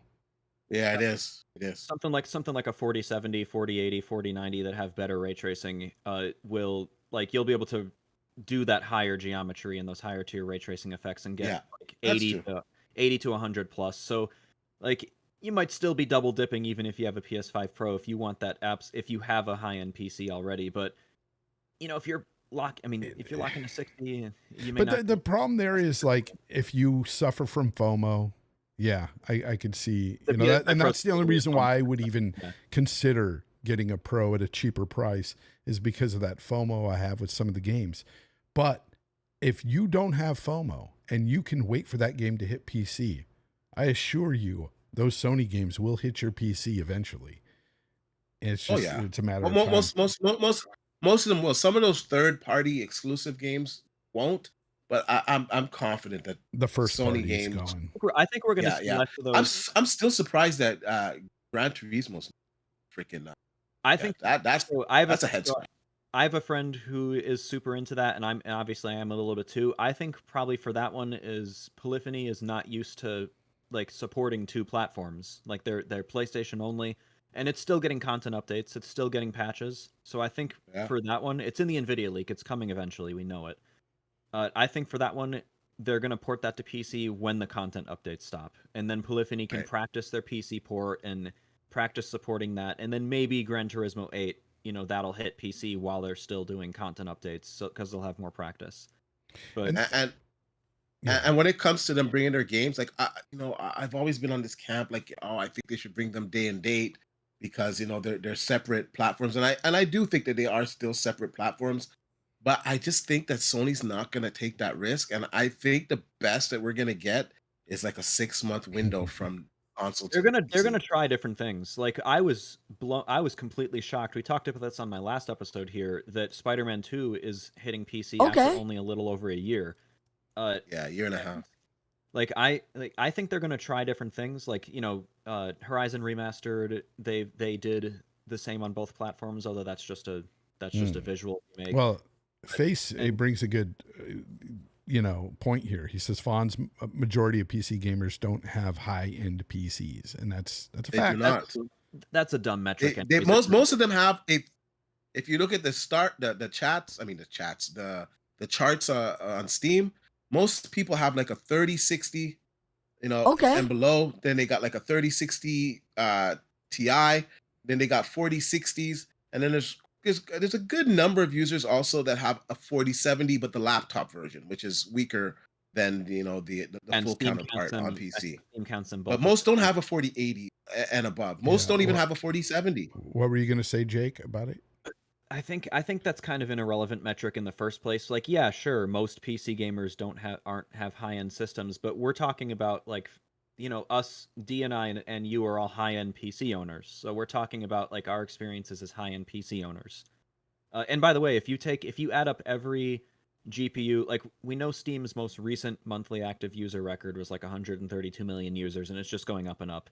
And if we add up the percentages of all of the PC GPUs on the Steam hardware survey that are like on PS5 Pro level or above, like depending on what your metric is, it's around 11 million users. Is Sony going to even sell 11 million PS5 Pros throughout the thing's lifespan? That remains to be seen. But again, it's They a dumb, could. irrelevant metric anyways. Yeah. Yeah, but I understand. Like, there's three of us, and we all got 4090s, but like we are a rare breed. We just really are. Most PC gamers they can't afford the hardware, and most of them they just rock on old hardware until the thing breaks. Just the way it is. That's kind the of thing. PC You don't even have to have the highest end PCs to enjoy PC gaming and get a better visual fidelity and bells and whistles that you don't get on console. You don't have to hit I like that. the heavy graphics and performance, but for me, the thing that has me tethered to PC is the freedom and mods and stuff like that. Like I could fully enjoy a PC with like a 4060 in it and be totally happy. It's for me it's the performance 110%, bro. If I'm I like having the performance. Don't get me yeah, wrong. I love the performance, man, and the mods. The mod thing is really fun too. Well, just as an example, like around the PS5 launch, I played the Trails games, Trails of Cold Steel. Those aren't like graphically super demanding games, but I had played all of those on my PC up to Trails of Cold Steel 3, but at the time, the Cold Steel games were PlayStation first, and then like 6 months to a year later would hit PC. I really wanted to play Cold Steel 4, so I bought it on my PS5, Yeah, which theoretically like was good enough performance, 60 frames per second, but I couldn't remap the controls, which I always did on the PC versions. I remapped the turbo button. I had a very specific setup, so like I wasn't getting better graphics on the PC, but I was getting a better experience because I could remap my controls and mod the game. and I know sometimes when we talk like this or we bring up high-end PC gaming and stuff, we sound like elitists or whatever, but it's not that. It's not what our intention anyway. We're trying to just tell you why we don't run out and buy this or that because we do have a high-end rig or the thing about PC gaming is if you're somebody who's on console and you're on the fence and you're like, I don't know, I kind of want to try PC gaming or whatever, you don't, that's why I brought up, you don't have to buy the highest end rig. You don't have to buy, you don't have to build your own computer either, but you can go out and buy a decently priced pre-built. There was a 4070 pre-built that was very popular for a while. I don't know if it's still out there for like $1,600. It's a nice 4070 pre-built. And it will serve you very well with all these games. And it's obviously a lot more expensive than like a PS5 Pro, but I've always argued that price comparisons between them are dumb anyways. But here's the thing, though. You say it's dumb, but then if you look at like the Pro's price at $700, and then the next gen console that's right around the corner, maybe 3 years from now, is going to be another $700.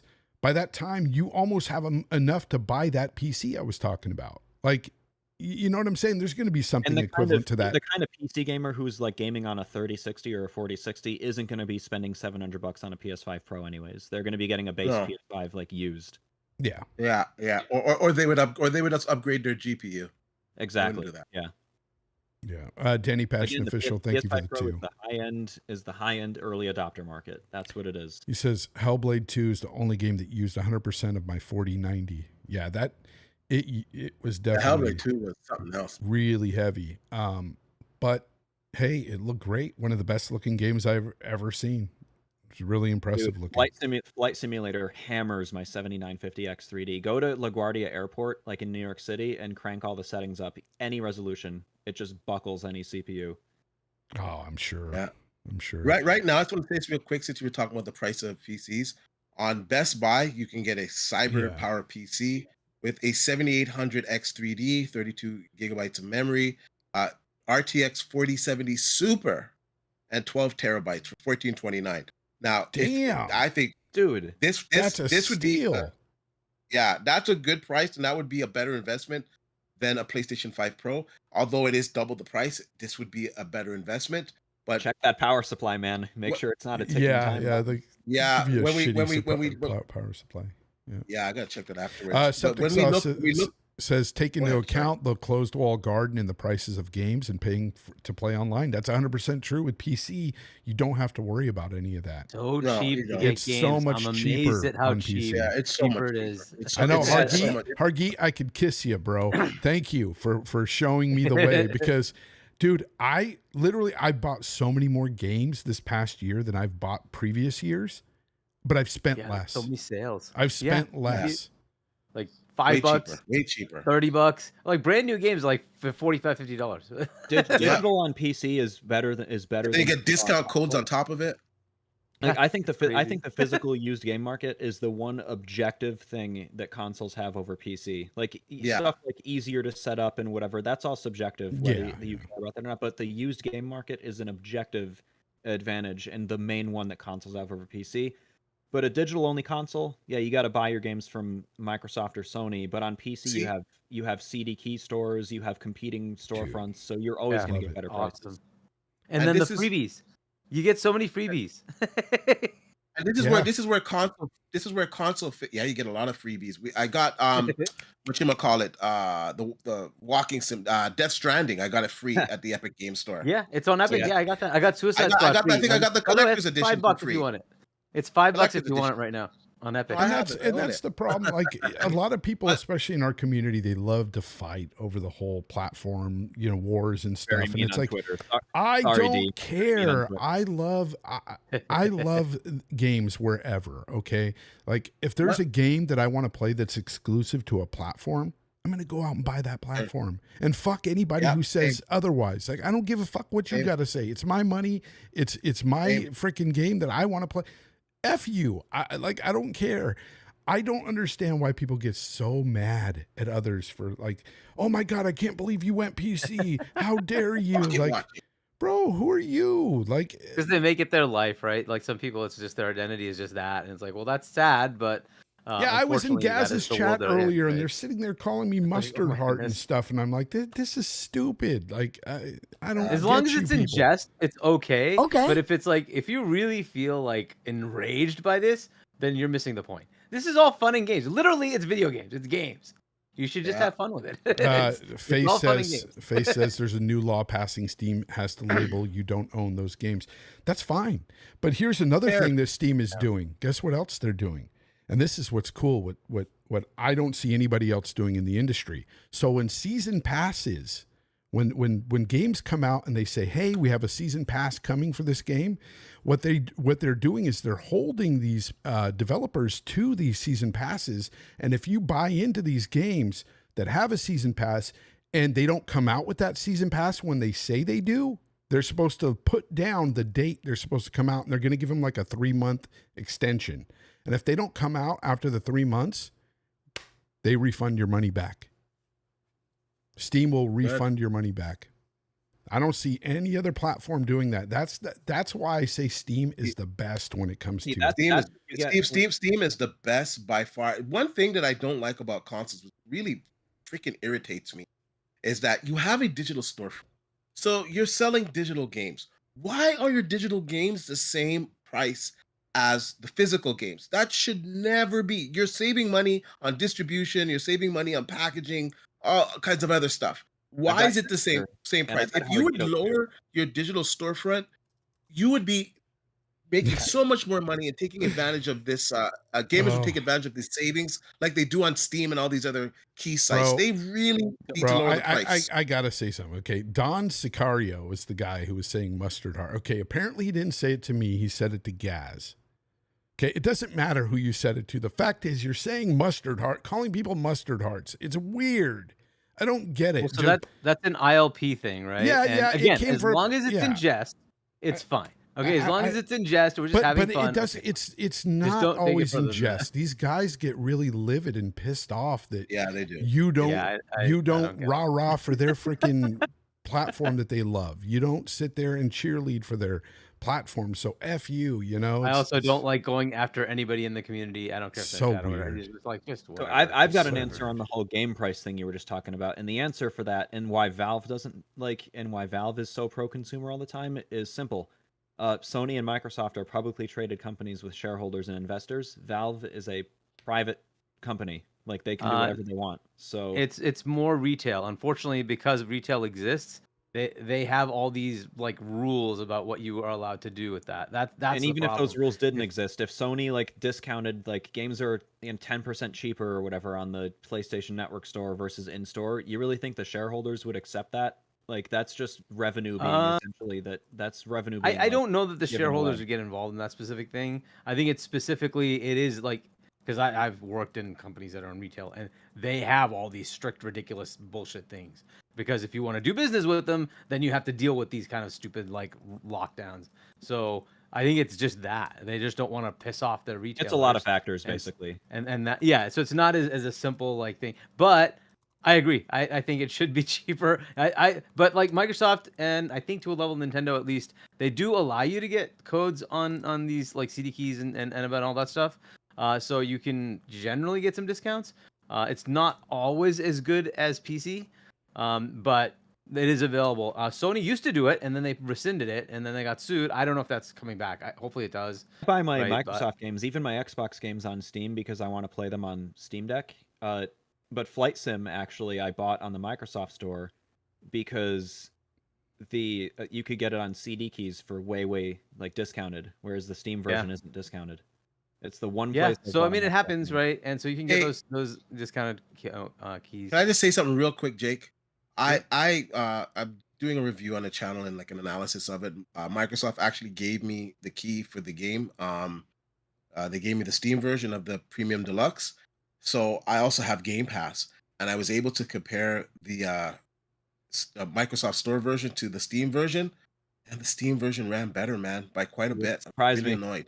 Wouldn't I surprise was me. really annoyed. And it's not even the first time that's happened. You know, Starfield gets all of its beta, like early access updates on Steam only, even though like they're owned by Microsoft. You can only get the early access stuff if you have the Steam version. Like it wouldn't be the first time that something like that's happened.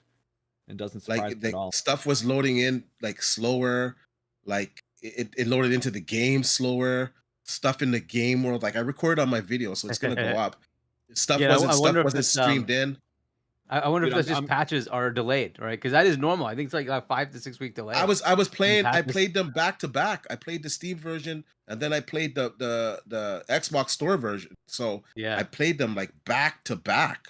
Even the Oh, yeah. console, the console version wasn't having the same problems as the PC version, the Xbox app version. It was fine. It was just that version, and it was significantly worse than the Steam version. I really noticed I'm playing that. Flight Sim after this podcast episode's done. So is it running well? Flight Sim?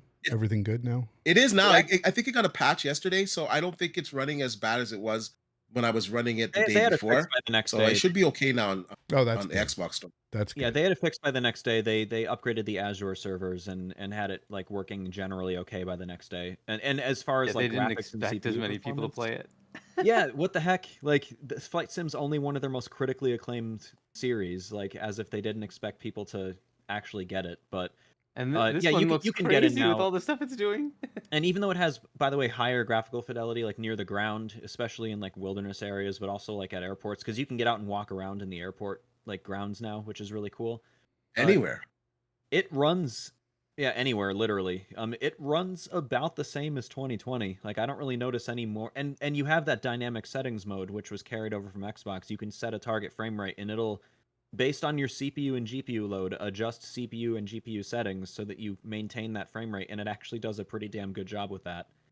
So, if anything, you might actually get it running better than 2020.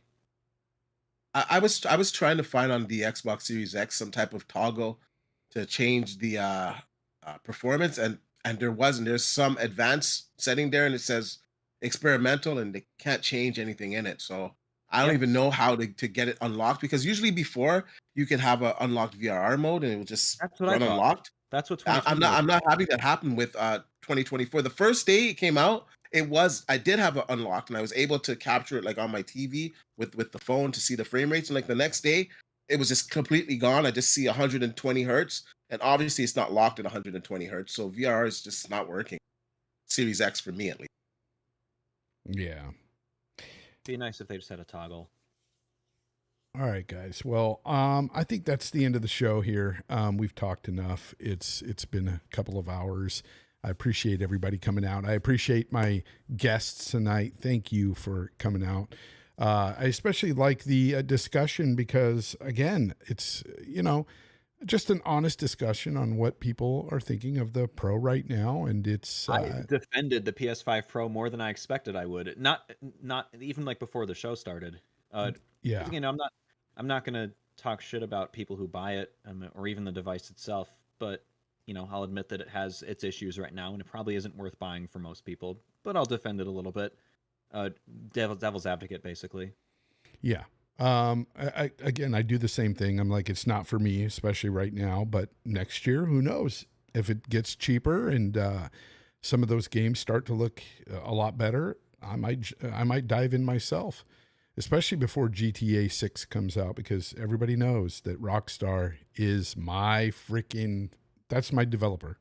I love Rockstar games, so I cannot wait.